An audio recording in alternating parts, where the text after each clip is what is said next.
വെള്ളം കൊണ്ട് മൂത്രിച്ചാൽ കഴുകുകയും മനോഹരം ചെയ്യുകയും ശൗചം ചെയ്യുകയും ചെയ്യുന്നത് അതും മനുഷ്യരുടെ ഭക്ഷണമല്ലേ? മനുഷ്യന്റെ ഭക്ഷണത്തിനൊരു വിലയുമില്ല അല്ലേ? അതുകൊണ്ട് വൃത്തിയാക്കാം.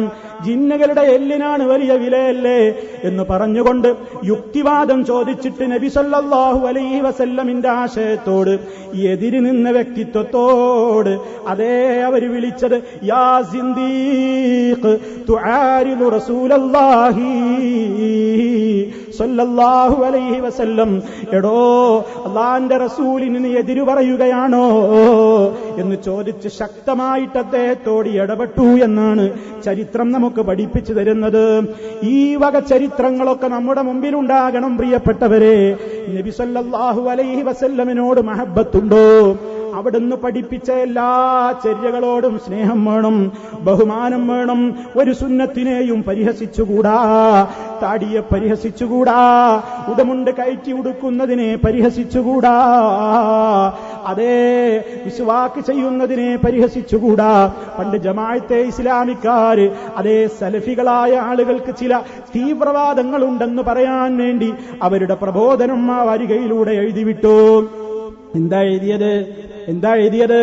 ബാർബറുടെ കരങ്ങൾ തലോടിയിട്ടില്ലാത്ത താടിരോമങ്ങളും അതേ മുട്ടിന് താഴെ പെട്ടെന്ന് അവസാനിക്കുന്ന മിനിസ്കർട്ടും ദന്തനിരകളിൽ സദാ തത്തിക്കളിക്കുന്ന റാക്കിൻ കൊള്ളികളും ഈ സലഫി മുത്തശദ്ദിദുകളെ വേർതിരിച്ചു നിർത്തുന്ന ഘടകങ്ങളാണ്. സലഫികളെ തിരിച്ചറിയാൻ ജമാഅത്തുകാരൻ കൊടുത്ത പ്രധാനപ്പെട്ട ചില അടയാളങ്ങൾ.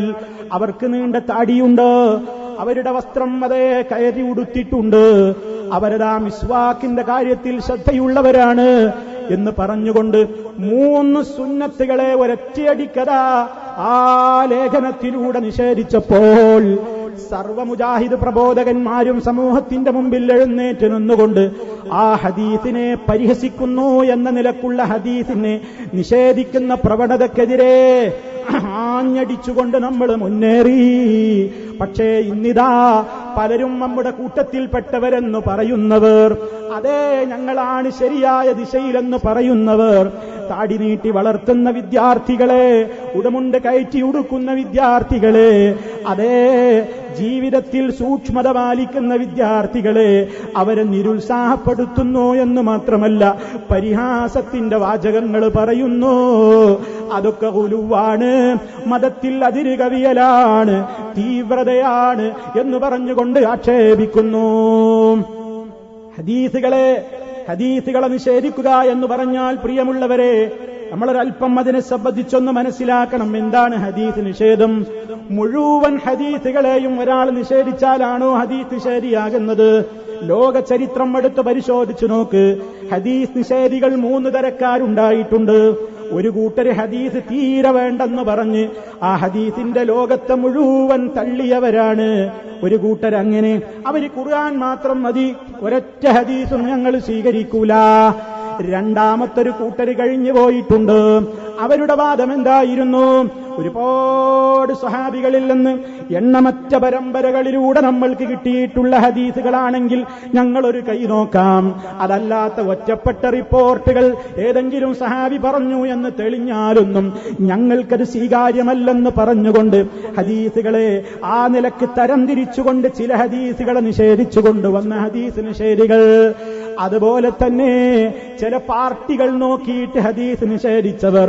ഖവാരിജുകൾ അങ്ങനെ ഹദീസ് നിഷേധിച്ചവരാണ്, ഷിയാക്കൾ അങ്ങനെ ഹദീസ് നിഷേധിച്ചവരാണ്. അതുപോലെ തന്നെ മുഅ്തസിലത്തെന്ന് പറയുന്ന കക്ഷിയും ഹദീസ് നിഷേധിച്ചവരാണ്. പാടേ നിഷേധിച്ചവരല്ല, അവർക്കിഷ്ടമുള്ളവരുടെ പരമ്പരയിലൂടെ വന്നത് സ്വീകരിച്ചു.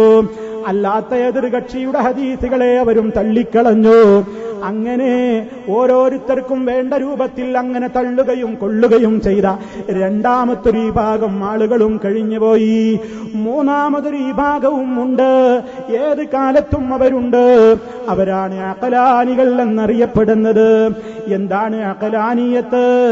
അഖ്ലിന് നഖ്ലിനേക്കാൾ പ്രാധാന്യം കൊടുക്കുന്ന വിഭാഗം, അഥവാ നമ്മുടെ ബുദ്ധിക്കാണ് പ്രധാനം. നഖ്ലിലുള്ള ഹദീസിനോ ഖുർആനിനോ പ്രാധാന്യമില്ല. അതിൽ പറഞ്ഞ കാര്യങ്ങളൊക്കെ നമ്മൾ സ്വീകരിക്കണമെങ്കിൽ നമ്മുടെ ബുദ്ധി കൊണ്ടളക്കണം, നമ്മുടെ ബുദ്ധി കൊണ്ട് ചിന്തിക്കണം. എന്നിട്ടാണ് തീരുമാനം പറയേണ്ടത്. തള്ളണോ കൊള്ളണോ, നമ്മുടെ യുക്തിയാണ് മാനദണ്ഡം എന്ന് പറഞ്ഞുകൊണ്ട് യുക്തിയെയും ബുദ്ധിയെയും മാനദണ്ഡമാക്കിയിട്ട് തനിക്കിഷ്ടമുള്ളത് സ്വീകരിക്കുന്നു, തന്റെ ബുദ്ധിയിൽ വഴങ്ങാത്തത് തള്ളിക്കളയുന്നു എന്ന നിലക്ക് ധാരാളക്കണക്കിന് ഹദീസുകളെ പരിഹസിക്കുകയും പുച്ഛിക്കുകയും ചെയ്തിട്ടുള്ള ആളുകളുണ്ട്. ഇതെല്ലാം ഈ 3 വിഭാഗവും ഫലത്തിൽ ഹദീസ് നിഷേധികൾ തന്നെ. പരിപൂർണ നിഷേധക്കാരും ഭാഗിക നിഷേധക്കാരും നിഷേധികൾ തന്നെ. ഒരൊറ്റ മുസ്ലിമും അതിൽ പെട്ടുപോയി കൂടാ. നബിചര്യയോട് സ്നേഹമുണ്ടോ? നബി സല്ലല്ലാഹു അലൈഹി വസല്ലമിനോട് ആദരവുണ്ടോ, ബഹുമാനമുണ്ടോ? നമ്മുടെ ഇന്ത്യ രാജ്യത്ത് തന്നെ എത്രയെത്ര ആളുകൾ കഴിഞ്ഞുപോയി. മൂസ നബി അലൈഹിസ്സലാമിന്റെ മുമ്പിൽ സമുദ്രം പിളർന്നു എന്ന് അംഗീകരിക്കാൻ സർ സയ്യിദ് അഹമ്മദ് ഖാൻ സാധിച്ചില്ല. മുസ്ലിമീങ്ങളുടെ വിദ്യാഭ്യാസ മേഖലയിൽ ഒരുപാട് സംഭാവനകൾ അർപ്പിച്ച നേതാവായിരുന്നു സർ സയ്യിദ് അഹമ്മദ് ഖാൻ. എങ്കിലും പല ഹദീസുകളും അദ്ദേഹം തള്ളി. ഖുർആനിലെ പല മുഅ്ജിസത്തുകളും അദ്ദേഹത്തിന്റെ ബുദ്ധിക്ക് യോജിക്കാതായപ്പോൾ അദ്ദേഹം തള്ളി. സമുദ്രം പിളർന്നത് അദ്ദേഹത്തിന് അംഗീകരിക്കാൻ സാധിച്ചില്ല. മൂസ നബി അലൈഹിസ്സലാമിന്റെ കയ്യിലുള്ള വടികൊണ്ട് പാറക്കെട്ടിലടിച്ചപ്പോൾ 12 നീരുറവകൾ പൊട്ടിയൊഴുകി എന്നത് അദ്ദേഹം അംഗീകരിച്ചില്ല. അദ്ദേഹം ഇങ്ങനെ മലകളിലൂടെ സഞ്ചരിച്ചപ്പോൾ 12 അരുവികൾ അദ്ദേഹം കണ്ടെത്തിയിട്ട് ഗോത്രങ്ങൾക്ക് പറഞ്ഞുകൊടുത്തതാണെന്ന് പറഞ്ഞുകൊണ്ട് ദുർവ്യാഖ്യാനിച്ചു. അതുപോലെ തന്നെ ഹദീസുകളിൽ ധാരാളം ഹദീസുകളിലൂടെ സ്ഥാപിക്കപ്പെട്ടിട്ടുള്ള ഒട്ടേറെ കാര്യങ്ങളുണ്ട്. ചന്ദ്രൻ വളർന്ന സംഭവം, അതുപോലെ തന്നെ ഒട്ടേറെ കാര്യങ്ങൾ സ്വർഗനരകങ്ങളെ സംബന്ധിച്ചു വന്നതുണ്ട്. അതൊക്കെയും നിഷേധിച്ചുകൊണ്ടാണ് സർ സയ്യിദ് അഹമ്മദ് ഖാന്റെ തഫ്സീർ കടന്നുപോയത്. ജമാഅത്തെ ഇസ്ലാമിക്കാരും നിഷേധിച്ചിട്ടില്ലേ? കേരള ജമാഅത്തുകാരതാ ആദരിക്കുന്ന മൗദൂദി സാഹിബിന് ബുഖാരി മുസ്ലിമിലുള്ള ഹദീസുകൾ മുഴുവൻ സ്വീകരിക്കണം എന്ന അഭിപ്രായമില്ല. അതുപോലെ തന്നെ കേരള ജമാഅത്തുകാരുടെ ഹദീസ് നിഷേധം പരിശോധിച്ചു നോക്കിയാൽ ബുഖാരിയിൽ പഠിപ്പിക്കപ്പെട്ടിട്ടുള്ള പല സംഭവങ്ങളെയും ജമാഅത്തെ ഇസ്ലാമിക്കാര് പരസ്യമായി എഴുതിയത് പൊട്ടൻ കഥ എന്നാണ്. നബി തങ്ങൾ പഠിപ്പിച്ചു തന്ന കഥകൾ പൊട്ടൻ കഥയാണ് ബുഖാരിയിലുള്ളത്, പൊട്ടൻ കഥയാണ് മുസ്ലിമിലുള്ളത് എന്നാണ് കേരള ജമാഅത്തിന്റെ നേതാക്കന്മാർ എഴുതിവിട്ടിട്ടുള്ളത്. അതേ കേരളത്തിൽ പണ്ട് കഴിഞ്ഞുപോയ CN അഹമ്മദ് മൗലവി ഹദീസ് നിഷേധത്തിന്റെ കാര്യത്തിൽ വളരെയേറെ മുന്നേറിയ വ്യക്തിയായിരുന്നു. ഒരുപാട് ഹദീസുകൾ അയാളും തള്ളിക്കളഞ്ഞു, ഒരുപാട് മുഅ്ജിസത്തുകൾ അയാളും തള്ളിക്കളഞ്ഞു. മുഹമ്മദ് അമാനി മൗലവിയുടെ ഖുർആൻ പരിഭാഷയിലൂടെ അവക്കെല്ലാം മറുപടിയും നൽകപ്പെട്ടു. ഖുർആൻ സുന്നത്ത് സൊസൈറ്റി എന്ന് പറഞ്ഞുകൊണ്ട് ചേകനൂര് രംഗത്ത് വന്നപ്പോൾ ചേകനൂരിനെതിരെ നമ്മുടെ പണ്ഡിതന്മാർ ശക്തമായി തന്നെ പ്രമാണങ്ങൾ ഉദ്ധരിച്ചുകൊണ്ട് മറുപടി കൊടുത്തു. ഇന്നും എന്തിനേറെ പറയണം, ഇന്നും ഇടക്കാലത്ത് ഈ പ്രസ്ഥാനത്തിൽ നിന്ന് പിരിഞ്ഞുപോയ കക്ഷികൾ, അതേ കൊല്ലങ്ങൾക്ക് മുമ്പ് പിരിഞ്ഞുപോയ കക്ഷികൾ എന്ന് അവർക്കതാ വിശ്വാസ കാര്യങ്ങൾക്ക് ഖബറാഹാദ് പോലെയുള്ള അഥവാ ഒറ്റപ്പെട്ട റിപ്പോർട്ടുകൾ പോരാ. ആ അടിസ്ഥാനത്തിലതാ 10-30ഓളം വിഷയങ്ങളിൽ സ്ഥാപിതമായി വന്നിട്ടുള്ള 100 കണക്കിന് ഹദീസുകളെയാണ് ആ വിഭാഗവും ഇന്ന് നിഷേധിച്ചുകൊണ്ടിരിക്കുന്നത്. സാമ്പിളുകൾ പറയാൻ എനിക്ക് സമയം പോരാ. അപ്പൊ സഹോദരന്മാരെ, നബി സല്ലല്ലാഹു അലൈഹി വസല്ലമിൽ നിന്ന് സ്ഥിരപ്പെട്ട എത്രയോ ഹദീസുകൾ ഈച്ച ജ്യൂസിന്റെ ഹദീസ് എന്ന് പറഞ്ഞ് കളിയാക്കുന്നുണ്ട്. ഈച്ചയെ മുക്കിക്കളയണം എന്ന് പറയുന്ന ഹദീസ് ഞാൻ അങ്ങോട്ട് പ്രവേശിക്കല്ല. സല്ലല്ലാഹു അലൈഹി വസല്ലം പഠിപ്പിച്ചൊരു പ്രധാനപ്പെട്ട ഒരു തത്വമാണ്, ഈച്ച വീഴുമ്പോ അതിന്റെ ഒരു ചിറക് കുത്തിയിട്ടാണ് പാനീയത്തിൽ വീഴുക. അങ്ങനെ വീണാൽ നിങ്ങൾ അതിനെ മുഴുവൻ മുക്കിയിട്ടേ പുറത്തേക്ക് എടുക്കാവൂ. അതിന്റെ ഒരു ചിറകിൽ അതിന് രോഗമുണ്ട്, മറുചിറകിൽ അതിന്റെ ഔഷധവുമുണ്ടെന്ന് ഹബീബായ സല്ലല്ലാഹു അലൈഹി വസല്ലം പഠിപ്പിച്ചു. അതിന്റെ അടിസ്ഥാനത്തിൽ ബുഖാരിയിലൊക്കെയുള്ള ഹദീസാണ്. പക്ഷേ അതിനെ എതിർക്കുന്നു. ഈച്ച ജ്യൂസ് കുടിപ്പിക്കുന്ന ഹദീസ് ഞങ്ങൾക്ക് വേണ്ട എന്ന് പറഞ്ഞുകൊണ്ട് പരിഹസിക്കുന്നു. സല്ലല്ലാഹു അലൈഹി വസല്ലം പഠിപ്പിച്ച ഒട്ടേറെ കാര്യങ്ങൾ. ശവ്വാലിലെ 6 നോമ്പ്, അങ്ങനെ ഒരു നോമ്പ് സുന്നത്തില്ല. തിങ്കളാഴ്ച നോമ്പ് സുന്നത്തില്ല. ദജ്ജാലിനെ കുറിച്ച് വന്നിട്ടുള്ള എല്ലാ ഹദീസുകളും അതൊക്കെയും അതിശയോക്തി കലർന്നതാണ്. അതുപോലെ തന്നെ ഒട്ടേറെ സംഭവങ്ങൾ. നാളെ മഹ്ശറിൽ സ്ഥാപിക്കപ്പെടുന്ന സിറാത്ത് പാലം എന്ന് പറയുന്ന പാലം, നബി സല്ലല്ലാഹു അലൈഹി വസല്ലമിന്റെ മിഅ്റാജിന്റെ യാത്ര, ഖബർ ശിക്ഷ മനുഷ്യന്റെ ശാരീരികമായും അവൻ അനുഭവിക്കുന്നു എന്ന സത്യത്തെ, അതേ ഒരുപാട് കാര്യങ്ങളെ ഭാഗികമായി എന്ന നിലക്ക് തന്നെയും നിഷേധിച്ചുകൊണ്ട് ഹദീസുകളുടെ ലോകത്തെ തന്നെ പലപ്പോഴും നിഷേധിക്കുന്ന ഹദീസുകളാണെങ്കിൽ അതിങ്ങോട്ട് പറയണ്ട, അത് ഞങ്ങൾ ആലോചിക്കട്ടെ. ബുഖാരി പറഞ്ഞാലും ബുഖാരിയുടെ ബാപ്പ പറഞ്ഞാലും ഞങ്ങൾക്ക് സ്വീകാര്യമല്ല. അതങ്ങ് എറിഞ്ഞേക്ക് മോനെ, അതൊന്നും ഇവിടെ പറയണ്ട. കാലോചിതമല്ല, യുക്തിസഹമല്ല, ബുദ്ധിക്ക് യോജിക്കുന്നതല്ല, നാലാള് കൂടിയേടത്ത് പറയാൻ കൊള്ളുന്നതല്ല എന്നൊക്കെയുള്ള ന്യായങ്ങൾ പറഞ്ഞുകൊണ്ട് സ്വഹീഹായ ഹദീസുകളെ തള്ളിക്കളയുന്ന ഹദീസ് നിഷേധം ലോകത്ത് വളരാൻ അനുവദിച്ചുകൂടാ. അതെന്ന് മുളപൊട്ടിയോ അന്ന് ഈ പ്രസ്ഥാനത്തിന്റെ പണ്ഡിതന്മാര് പ്രമാണങ്ങൾ ഉദ്ധരിച്ചുകൊണ്ടവരോട് എതിർത്ത് സംസാരിച്ചിട്ടുമുണ്ട്. ഇത് നമ്മൾ കൃത്യമായി മനസ്സിലാക്കിയിരിക്കേണ്ടതാണ്. അപ്പോ നബി സല്ലല്ലാഹു അലൈഹി വസല്ലമിന്റെ ഈ വിഷയത്തിലുള്ള എല്ലാ തീരുമാനങ്ങളും എല്ലാം അംഗീകരിക്കുന്നവനാണ് മുസ്ലിം. ഒരു സംശയവും ആർക്കും ഉണ്ടായിരുന്നു. അവിടുന്ന് പറഞ്ഞൂന്ന് സ്ഥിരപ്പെട്ടോ, അവിടുന്ന് ചെയ്തൂന്ന് സ്ഥിരപ്പെട്ടോ, അവിടുന്ന് അംഗീകരിച്ചൂന്ന് സ്ഥിരപ്പെട്ടോ, സ്ഥിരപ്പെട്ടാൽ പിന്നെ ബുദ്ധിക്ക് യോജിക്കുമോ ഇല്ലേ എന്ന് നോക്കേണ്ട പ്രശ്നമില്ല. അതേ ആ നിലക്കാണ് നമ്മൾ ഹദീസുകളെ കാണേണ്ടത്. അപ്പൊ നബി സല്ലല്ലാഹു അലൈഹി വസല്ലം പഠിപ്പിച്ച വിശ്വാസങ്ങളും ആചാരങ്ങളും സംസ്കാരങ്ങളും സ്വഭാവങ്ങളും ഇടപാടുകളും എല്ലാം അടങ്ങുന്ന നിലക്ക് ജീവിതത്തിന്റെ എല്ലാ മേഖലകളെയും ചൂഴ്ന്നു നിൽക്കുന്ന ഇസ്ലാമികമായ മുഴുവൻ നിയമങ്ങളും അവിടുന്ന് പഠിപ്പിച്ചു തന്നത് പഠിക്കാൻ ശ്രദ്ധ കാണിക്കണം, അത് പഠിപ്പിക്കാൻ ശ്രദ്ധ കാണിക്കണം. അത് ഈ സമൂഹത്തിന്റെ മുമ്പിലേക്ക് എല്ലാ അർത്ഥത്തിലും സമൂഹത്തിന് അത് ഉത്ബോധനം നൽകണം. അത് ജീവിച്ച് മാതൃക കാണിക്കുകയും ചെയ്യേണ്ടതുണ്ട്. ആ ഒരർത്ഥത്തിലാണ് പ്രിയമുള്ളവരെ നാം എല്ലാ കാലത്തും ജനങ്ങളോട് സംസാരിക്കുന്നത്. മുജാഹിദ് പ്രസ്ഥാനത്തെ സംബന്ധിച്ചിടത്തോളം അവർക്ക് എവിടെ ചെന്നാലും അതാണ് ആദ്യമായി പറയാനുള്ളത്. നവോത്ഥാന പ്രസ്ഥാനമല്ലേ മുജാഹിദ് പ്രസ്ഥാനം. നമ്മളതാ നവോത്ഥാനത്തിന്റെ ഒരു നൂറ്റാണ്ടാണ് ആഘോഷിച്ചത് അല്ലേ. ആ നവോത്ഥാനത്തിന്റെ ഒരു നൂറ്റാണ്ട് തികഞ്ഞ സമ്മേളനം, അതെ ആ സമ്മേളനത്തെപ്പറ്റി എനിക്കെന്റെ സുഹൃത്തുക്കളോട് അതെ അവസാനം വേറെ ചില കാര്യങ്ങൾ പറയുന്നതിന്റെ മുമ്പ് ആ സമ്മേളനത്തിന്റെ ചില കാര്യങ്ങൾ എനിക്ക് പറയാനുണ്ട്. ഓ പ്രിയപ്പെട്ട സഹോദരാ, എന്താണ് ആ സമ്മേളനത്തിൽ എനിക്ക് നൽകപ്പെട്ട വിഷയം? നിങ്ങൾ മനസ്സിലാക്കേണ്ടത്. എനിക്ക് ഇവിടുന്നല്ലാതെ പറയാൻ കഴിയില്ലല്ലോ. നമ്മൾ മനസ്സിലാക്കുക എന്തായിരുന്നു ആ സമ്മേളനത്തിൽ എനിക്ക് നൽകപ്പെട്ട വിഷയം. നവോത്ഥാനം നബി സല്ലല്ലാഹു അലൈഹി വസല്ലം മുതൽ തുടങ്ങുന്ന നാൾ വഴി ആ വിഷയമാണ് ഏൽപ്പിക്കപ്പെട്ടത്. അതേ 40 മിനിറ്റാണ് വിഷയം ഏൽപ്പിക്കുന്ന കാലത്ത് എന്നോട് സമയം പറഞ്ഞത്. ഞാൻ ചോദിച്ചു, ഈ വിഷയം എങ്ങനെ അവതരിപ്പിക്കാനാണ്?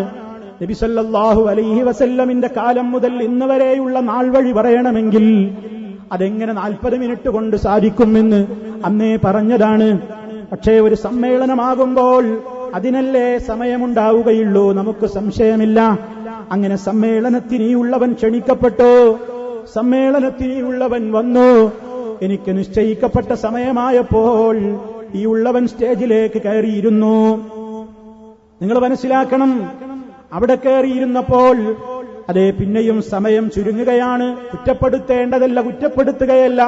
ഒരു മഹാസമ്മേളനത്തിന്റെ സമയക്രമീകരണം വേറെയും വേണ്ടിവരും. അതേ നിങ്ങൾക്ക് അനുവദിക്കപ്പെട്ട സമയം 30 മിനിറ്റാണെന്ന് പറഞ്ഞു. 30 മിനിറ്റാണെന്ന് പറഞ്ഞു. ആയിക്കോട്ടെ, ഞാൻ പറഞ്ഞു എനിക്കൊരു കാര്യം എന്റെ സഹോദരങ്ങളോട് പറയാനുണ്ട്. ആ നോട്ടീസിൽ ആ സെഷനിൽ ആദ്യമായി പ്രസംഗിക്കാൻ എന്റെ പേരായിരുന്നു. തുടർന്നാണ് 3 പ്രഭാഷകന്മാരുടെ പേരുണ്ടായിരുന്നത്. ആരൊക്കെയോ ഇപ്പോൾ പ്രചരിപ്പിക്കുന്നു.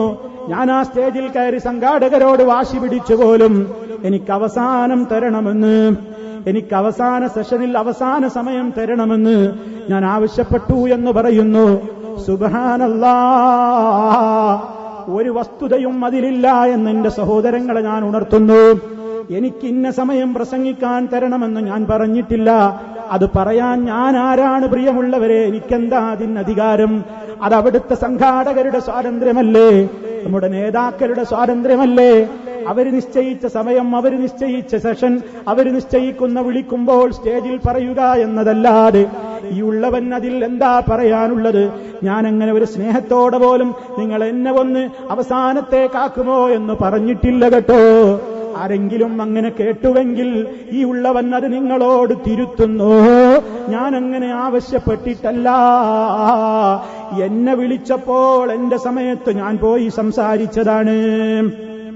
അങ്ങനെ സംസാരിക്കാൻ നിന്ന് ഞാൻ എനിക്ക് അനുവദിക്കപ്പെട്ട സമയം തീരുവോളം ഞാൻ സംസാരിച്ചത് ആ വിഷയത്തിൽ തന്നെ ഒതുങ്ങി നിന്നുകൊണ്ടാണ്. നവോത്ഥാനം ഹബീബ് സല്ലല്ലാഹു അലൈഹി വസല്ലം നടത്തിയ മാതൃകയാണ് മുജാഹിദുകളെ നമ്മുടെ മാതൃക. അവിടുന്ന് ജനങ്ങളെ ഉദ്ധരിക്കുവാൻ അവിടുന്ന് സ്വീകരിച്ചതെന്താണ്? അവർക്ക് പരിശുദ്ധ ഖുർആനും തിരുസുന്നത്തും പഠിപ്പിച്ചു കൊടുത്തു. അതിലൂടെയാണ് അവിടുന്ന് സമൂഹത്തെ വളർത്തിയത്. അതാണ് സഹോദരങ്ങളെ നമുക്കും മാനദണ്ഡം. നവോത്ഥാനത്തിന് നമുക്കും മാനദണ്ഡമായി സ്വീകരിക്കേണ്ടത് കിതാബുല്ലാഹ്, അല്ലാഹുവിന്റെ ഗ്രന്ഥമാണ്, അവിടുത്തെ സുന്നത്തുമാണ്. ഈ അർത്ഥത്തിലാണ് ഞാൻ സംസാരിച്ചു തുടങ്ങിയത്. അങ്ങനെ ആ കിതാബിലും ഹിക്മത്തിലും അല്ലാഹുവിന്റെ റസൂൽ സമൂഹത്തെ ഉത്ബുദ്ധരാക്കിയ ഗൗരവതരങ്ങളായ കാര്യങ്ങൾ പറഞ്ഞു. ശിർക്കിന്റെ ഗൗരവം പറഞ്ഞു. നബി സല്ലല്ലാഹു അലൈഹി വസല്ലം പഠിപ്പിച്ച സുന്നത്തുകളെ അത് മുഖേനയല്ലാതെ ജീവിത വിജയം കിട്ടില്ലെന്ന് പറഞ്ഞപ്പോൾ ഹദീസ് നിഷേധത്തിലേക്ക് കടന്നു. ഹദീസ് നിഷേധിച്ചാലുള്ള നബി സല്ലല്ലാഹു അലൈഹി വസല്ലം പഠിപ്പിച്ച ഒരാശയത്തെ ചോദ്യം ചെയ്താലുള്ള ഗൗരവതരമായ ദുന്യാവിലെ തന്നെ ശിക്ഷയെ കുറിച്ച് പറയാൻ ഒരു ഉദാഹരണമായിട്ട് ഞാൻ എടുത്തു പറഞ്ഞതാണ് ഇടത്തെ കൈകൊണ്ട് ഭക്ഷിച്ച മനുഷ്യന്റെ കഥ. അത് ഞാൻ പറഞ്ഞത് എന്തിനാണ്? ഞാൻ നേരത്തെ പറഞ്ഞു, ആരും ആ വേദിയിൽ ഇടത്തെ കൈകൊണ്ട് വെള്ളം കുടിക്കുന്നത് ഞാൻ കണ്ടിട്ട് പറഞ്ഞതല്ല. ഞാൻ ജനങ്ങളെ അഭിസംബോധന ചെയ്ത് സംസാരിക്കുമ്പോ സ്റ്റേജിൽ ആരെങ്കിലും വെള്ളം ഇടത്തെ കൈകൊണ്ട് കുടിക്കുന്നുണ്ടോ എന്ന് എനിക്ക് കാണില്ലല്ലോ. ഞാൻ ആരെയും ഉദ്ദേശിച്ചു പറഞ്ഞതല്ല. ഞാൻ ആരും ഇടത്തെ കൈകൊണ്ട് വെള്ളം കുടിക്കുന്നുണ്ടെന്ന് പറയാനുമല്ല. മറിച്ച് അത് കേട്ടവർക്കൊക്കെ നിഷ്പക്ഷ ബുദ്ധിയാ അവർ ചിന്തിച്ചവർക്കൊക്കെ മനസ്സിലായിട്ടുണ്ടാകും. ഹുസൈൻ സലഫി അത് പറഞ്ഞത് എന്തിനാണ്? നമ്മുടെ സ്റ്റേജിലിരിക്കുന്ന നേതാക്കൾ ഇടത് കൈകൊണ്ട് കുടിക്കുന്നതിനെ വിമർശിക്കാനല്ല, മറിച്ച് നബി സല്ലല്ലാഹു അലൈഹി വസല്ലമിൽ നിന്ന് സ്ഥിരപ്പെട്ടു വന്ന ഒരു സത്യത്തെ ആരെങ്കിലും പരിഹസിച്ചാൽ, ചോദ്യം ചെയ്താൽ, ധിക്കരിച്ചാൽ ദുന്യാവിൽ തന്നെ ശിക്ഷ കിട്ടും കേട്ടോ. അതുകൊണ്ട് ഒരൊറ്റ ഹദീസുകളോടും നിഷേധ മനോഭാവം ഉണ്ടാകരുത്. അവിടുന്ന് പഠിപ്പിച്ച ഹദീസുകളോട് മുഴുവനും സ്വീകാര്യ മനസ്ഥിതിയാണ് നമുക്ക് വേണ്ടത്. ഇതാണ് ഈ ഉള്ളവൻ അവിടെ സമർത്ഥിച്ചത്. അങ്ങനെ എനിക്ക് അനുവദിക്കപ്പെട്ട സമയം തീർന്നു എന്ന കത്ത് കിട്ടി.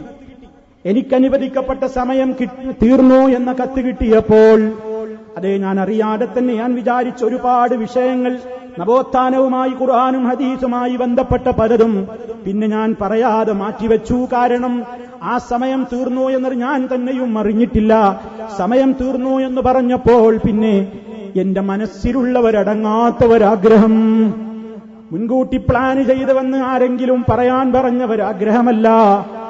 ഈ കേരളത്തിലെ ഏതൊരു മുജാഹിദിനോടും ഞാൻ സംസാരിക്കുമ്പോൾ അതേ നിഷ്പക്ഷമായി ചേരിതിരിഞ്ഞിട്ടുള്ള ഏത് വിഭാഗത്തെയും ഒരുപോലെ ആദരിച്ചിട്ടുള്ള ഈ ഉള്ളവൻ ആരുമായും സംസാരിക്കുമ്പോഴും അനുയായികളോട് സംസാരിക്കുമ്പോഴും ഗൾഫ് നാടുകളിൽ ഫോണിലൂടെയും നേരിട്ടും സംസാരിക്കുമ്പോഴും നാട്ടിൽ പ്രോഗ്രാമുകൾക്ക് ഇടയ്ക്കിടെ വരുമ്പോൾ സംസാരിക്കുമ്പോഴുമൊക്കെ സർവ്വ മുജാഹിദുകളുടെയും മനസ്സിൽ നിന്ന് വരുന്ന ഒരു നെടുവീർപ്പുണ്ടായിരുന്നു. പ്രശ്നങ്ങളൊക്കെ ചർച്ച ചെയ്ത് ഫോൺ വെക്കാൻ നേരത്ത് അല്ലെങ്കിൽ പിരിയുന്ന നേരത്ത് സർവ്വ മുജാഹിദും കണ്ണിൽ വെള്ളം നിറച്ചുകൊണ്ട് ചോദിക്കുന്ന ഒരു ചോദ്യമുണ്ടായിരുന്നു. പ്രിയപ്പെട്ട സലഫി, ഓ മൗലവി, നമുക്ക് ഒന്നാകാനാവില്ലേ? നമുക്കൊന്നിച്ചുകൂടെ? നമുക്ക് ഇനിയും എന്താണ് നമ്മുടെ മുമ്പിൽ തടസ്സം? നമുക്ക് ഒന്നായിക്കൂടെ? നമ്മളെന്തിന് തമ്മിൽ തല്ലണം? ശത്രുക്കൾ നമുക്കെതിരെ അതാ തിരിയുകയാണ്. നിങ്ങളുടെ തൗഹീദ് പൊട്ടി എന്ന് പറയുകയാണ്. നിങ്ങളുടെ കയ്യിൽ തൗഹീദില്ല മുജാഹിദേ, ഞങ്ങളുടെ തൗഹീദ് ഭദ്രമാണ്, അചഞ്ചലമാണെന്ന് പറയുകയാണ്. ഇത് നിങ്ങളും കേൾക്കുന്നില്ലേ മൗലവി? നിങ്ങൾക്ക് എന്തെങ്കിലും, നിങ്ങളൊരു നിഷ്പക്ഷമായി നിലകൊള്ളുന്ന ഒരു വ്യക്തിയല്ലേ, എല്ലാവരോടും ബന്ധമുള്ള ഒരു വ്യക്തിയല്ലേ, നിങ്ങൾക്കിതിൽ എന്തെങ്കിലും ഒന്ന് ചെയ്യാനാവില്ലേ? അത് പറയുന്ന ആളുകളൊക്കെയും അതേ കണ്ണുനീരാണ് അവരുടെ കണ്ണുകളിൽ ഞാൻ കണ്ടിട്ടുള്ളത്. ആ ഒരു മനോവേദന കക്ഷി വ്യത്യാസമില്ലാതെ മുജാഹിദ് പ്രസ്ഥാനത്തെ സ്നേഹിക്കുന്ന മുഴുവൻ മുജാഹിദിന്റെയും ഉള്ളിൽ നിന്ന് പൊട്ടി ഒലിക്കുന്ന ആ ഒരു വേദന സമ്മേളന നഗരിയിലെത്തിയപ്പോൾ എന്റെ മനസ്സിലുമുണ്ടായിരുന്നു. എനിക്കനുവദിക്കപ്പെട്ട സമയം തീർന്നു എന്ന് കേട്ടപ്പോൾ എന്റെ ഈ ആഗ്രഹം ഞാനൊന്ന് പറയട്ടെ, എന്റെ ഈ വേദന ഞാനൊന്ന് പറയട്ടെ. എന്റെ ബഹുമാന്യരായ നേതാക്കളെ ഞാൻ ചോദ്യം ചെയ്തിട്ടില്ല. എന്റെ നേതാക്കളെ, നിങ്ങൾ എന്തിന് ബഹുമാന്യനായ സക്കരിയ സലാഹിയെ പുറത്താക്കി? നിങ്ങൾ എന്തിന് ബാലുശ്ശേരിയെ പുറത്താക്കി?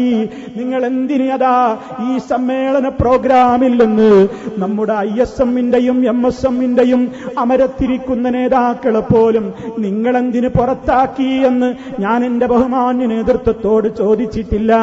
അത് ചോദിക്കാൻ ഞാൻ ആളല്ലല്ലോ, ഞാനത് ചോദിച്ചിട്ടില്ല. അത് ചോദിച്ചാൽ അതൊരു കക്ഷിയുടെ ചോദ്യമായി പോവില്ലേ എന്ന് ഭയം കൊണ്ട് ഞാൻ ചോദിച്ചിട്ടില്ല. ഞാൻ എന്റെ മനസ്സിലതാ പറഞ്ഞത്, എന്റെ പൊന്നു നേതാക്കളെ, ആ ഒരു 6 മിനിറ്റ് സംസാരം ഞാൻ എങ്ങനെ പൂർത്തിയാക്കി എന്ന് സത്യം പറയട്ടെ എന്റെ പ്രിയമുള്ളവരെ. പടച്ച റബ്ബിന്റെ വജ്ഹ് മാത്രം ഉദ്ദേശിച്ചുകൊണ്ടല്ലാതെ ആരുടെയെങ്കിലും പ്ലാനിൽ ഈ പാവപ്പെട്ട സലഫി കുടുങ്ങിയിട്ടില്ല. ഒരാളും പറഞ്ഞു പറയിപ്പിച്ചതല്ല. നിങ്ങൾക്ക് വിശ്വസിക്കണമെങ്കിൽ വിശ്വസിക്കാം. ഞാൻ പറഞ്ഞ ഈ ഉള്ളവൻ പറഞ്ഞ വാചകത്തിന്റെ മഅന പറയേണ്ടത് ഞാനാണ്. അതിന്റെ സാഹചര്യം എനിക്ക് നിങ്ങളോട് പറയാനൊക്കോ? വിശ്വസിക്കുന്നില്ലെങ്കിൽ നിവൃത്തിയൊന്നുമില്ല കേട്ടോ.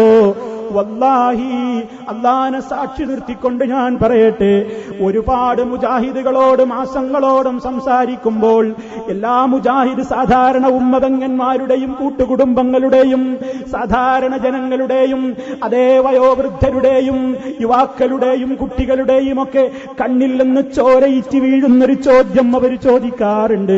ഇനിയും നമ്മൾ പിളരണോ? ഇനിയും നമ്മൾ തമ്മിൽ തല്ലണോ? ഇനിയും മഹല്ല് ഭിന്നിക്കണോ മൗലവി? ഇനിയും നമ്മുടെ കൂട്ടുകുടുംബത്തിൽ തർക്കിക്കണോ? അതെ, അത് വേണ്ടല്ലോ എന്ന് പറയുമ്പോ എനിക്ക് കിട്ടിയ അവസരത്തിൽ എനിക്കെന്റെ നേതൃത്വം നിശ്ചയിച്ചു തന്നിട്ടുള്ള അരമണിക്കൂറിൽ അത് പറയാതെ അതും കഴിഞ്ഞിട്ട് അതേ എന്റെ ഒരാഗ്രഹം എന്ന നിലക്ക് ഞാൻ എന്താണ് പറഞ്ഞത്, ആ വരികൾ ഞാൻ ഇപ്പോഴും എനിക്ക് പറയാനാകുന്നില്ല. അതുകൊണ്ട് ഞാൻ സംസാരിച്ച ഒരു 6 മിനിറ്റ് സംസാരം ഞാൻ നിങ്ങളെ വീണ്ടും ഇവിടെ ഒന്ന് കേൾപ്പിച്ചതിന്റെ ശേഷം ഞാൻ ഇൻഷാ അല്ലാഹ് ബാക്കി കാര്യങ്ങളിലേക്ക് വരാം. ഒരു കാര്യം കൂടെ പറഞ്ഞുകൊണ്ട് ഞാൻ അവസാനിപ്പിക്കുകയാണ്. KJU-വിന്റെയും KNM-ന്റെയും ISM-ന്റെയും MSM-ന്റെയും MGM-ന്റെയും അമരത്തിരിക്ക് നേതൃത്വം നൽകുന്ന സമാദരണീയരായ എന്റെ പൊന്നു നേതാക്കളോട്, അതെ, മുജാഹിദ് സമ്മേളനമാണ്, വീട്ടിലിരിക്കാനാവില്ല എന്ന മനസ്സോടുകൂടി അഷ്ടദിക്കുകളിൽ നിന്ന് ഈ സലഫി നഗരിലേക്ക് പരന്നൊഴുകിയ എന്റെ പൊന്നു മുജാഹിദ് പ്രവർത്തകരോട് വളരെ സ്നേഹത്തോടെ പറയാനുള്ളത്, മുജാഹിദുകൾ കൂട്ടത്തോടെ ശിർക്കിലേക്ക് പോയിരിക്കുന്നു എന്ന ഖുബൂരികളുടെ ആരോപണത്തിന് നമുക്കൊന്നായി മറുപടി കൊടുക്കാൻ സാധിക്കണം. ആ വിഷയത്തിൽ നമ്മുടെ ശബ്ദം ഭിന്നിച്ചു പോകരുത്. ഒരു മുജാഹിദും ശിർക്കിലേക്ക് പോയിട്ടില്ല എന്ന് പറയാൻ നമുക്ക് സാധിക്കണം. അതിന്റെ മുമ്പിൽ നമുക്ക് തടസ്സമായി നിൽക്കുന്ന ചില വിഷയങ്ങൾ ഇന്നുണ്ട്. യാ ഇബാദല്ലാഹ് എന്ന് തുടങ്ങുന്ന ഒരു ദുർഭരമായ ഹദീസിന്റെ പ്രശ്നത്തിൽ അല്ലാഹുവല്ലാത്തവരെ വിളിച്ചു പ്രാർത്ഥിക്കാൻ ഖുബൂരികൾ അത് തെളിവായി കൊണ്ടുവന്നപ്പോൾ മുസ്ലിം ലോകം മുഴുവനും ഇന്നേ വരെ അതിന് നൽകിയ ഒരു മറുപടിയുണ്ട്. ആ മറുപടിയിൽ നാം ഒതുങ്ങി നിൽക്കുക, അതിനും അപ്പുറമുള്ള വ്യാഖ്യാന ചർച്ചകളിൽ നിന്ന് നാം വിട്ടുനിൽക്കുക. ഇനി അതല്ല സഹോദരങ്ങളെ, ആ മറുപടിയിൽ അപകടമുണ്ടെന്നാണോ നമുക്ക് പറയാനുള്ളത്? എങ്കിൽ അത് മുഖവിലക്കെടുത്തുകൊണ്ട് നാം ഇനിയും ചർച്ചകൾ അവസാനിപ്പിക്കരുത്. കൂട്ടമായി ചർച്ച ചെയ്യണം. ഇനിയും പഠനങ്ങൾ നടക്കണം. സാധാരണ ജനങ്ങൾക്കിടയിലേക്കല്ല, പണ്ഡിത ലോകത്ത് ചർച്ച നടക്കട്ടെ. നമ്മെ അംഗീകരിക്കുന്ന വിദേശ രാജ്യങ്ങളിലുള്ള ഒട്ടേറെ പണ്ഡിത സഭകൾ നമ്മുടെ ഇന്നത്തെ ഈ പ്രശ്നങ്ങളിൽ ആശങ്കാകുലരാണ്. അവർ നമ്മോട് ഈ വിഷയം തീർക്കണമെന്ന് ആവശ്യപ്പെട്ടുകൊണ്ടിരിക്കുകയാണ്. അവരുടെ മുമ്പിൽ പോയിട്ടും നമുക്ക് ചർച്ച ചെയ്യാം. എന്തിനു വേണ്ടി? ഗൾഫ് സലഫി പണ്ഡിതന്മാർ പറയുന്നത് മുഴുവൻ അണ്ണാക്കു തൊടാതെ വിഴുങ്ങി തിരിച്ചു പോരാനല്ല, അവരെ തഖ്ലീദ് ചെയ്യാനുമല്ല, അവരുടെ മുമ്പിൽ അവരുടെ കാൽ കീഴിൽ നമ്മുടെ ആദർശം പണയപ്പെടുത്താനുമല്ല, മറിച്ച് പ്രമാണങ്ങൾ ഉദ്ധരിച്ചുകൊണ്ട് ഞങ്ങളുടെ നാട്ടിലെ തർക്കങ്ങൾ എന്താണെന്ന് മുഴുവനും അറബ് സഹോദരങ്ങൾക്ക് മനസ്സിലായിട്ടില്ല. അതുകൊണ്ടാണ് അവരിൽ നിന്ന് വരുന്ന ഫത്വകൾ പലപ്പോഴും വിഭിന്നങ്ങളായി മാറുന്നത്. നമുക്കിടയിലുള്ള പ്രശ്നങ്ങൾ എന്താണെങ്കിൽ കൂട്ടമായി നാം അവരെ അറിയിക്കണം. പ്രമാണങ്ങൾ ഉദ്ധരിച്ചുകൊണ്ട് നമുക്കിടയിലുള്ള തർക്കത്തിന്റെ മർമ്മം അവരെ കൃത്യമായി ബോധ്യപ്പെടുത്തണം. അവർക്ക് പറയാനുള്ളത് പ്രമാണങ്ങളുടെ വെളിച്ചത്തിൽ അവരും പറയട്ടെ. എന്നിട്ട് ഒരു തീരുമാനത്തിൽ നമുക്ക് എത്തിക്കൂടെ പ്രിയമുള്ളവരെ? എത്താൻ നമുക്ക് സാധിക്കുമെന്നാണ് ഈ ഉള്ളവൻ പ്രതീക്ഷിക്കുന്നത്. പ്രിയമുള്ളവരെ, ഒരു കാര്യം കൂടെ പറഞ്ഞുകൊണ്ട് ഞാൻ അവസാനിപ്പിക്കുകയാണ്. സഹോദരങ്ങളെ, ഇത്തരത്തിലുള്ള നമ്മുടെ ചർച്ചകളും തർക്കങ്ങളുമൊക്കെ പൊതുജനങ്ങളിൽ നിന്ന് മാറ്റിവെച്ചുകൊണ്ട് എല്ലാവരും സ്നേഹത്തോടെ ബഹുമാനത്തോടുകൂടി ഒന്നിച്ച് മുന്നോട്ട് പോകണം എന്നതാണ് ആദർശ ശത്രുക്കൾക്കെതിരെ നാം സ്വീകരിക്കേണ്ടുന്ന അജണ്ടയുമായി നാം മുന്നോട്ട് പോകണേ എന്നാണ് വിനീതമായി പറയാനുള്ളത്. എരിടിയിൽ എണ്ണയൊഴിക്കാൻ വേണ്ടി മിത്രങ്ങളുടെ വേഷത്തിൽ നമ്മുടെ മുമ്പിലേക്ക് കടന്നു വരുന്നവരെ നാം കാണാതിരുന്നുകൂടാ. കരുതിയിരിക്കണം നമ്മൾ അവരെ കുറിച്ച്. നമുക്കിടയിലെ ഭിന്നതകളെ അവരെ ആളിക്കത്തിക്കുകയാണ്.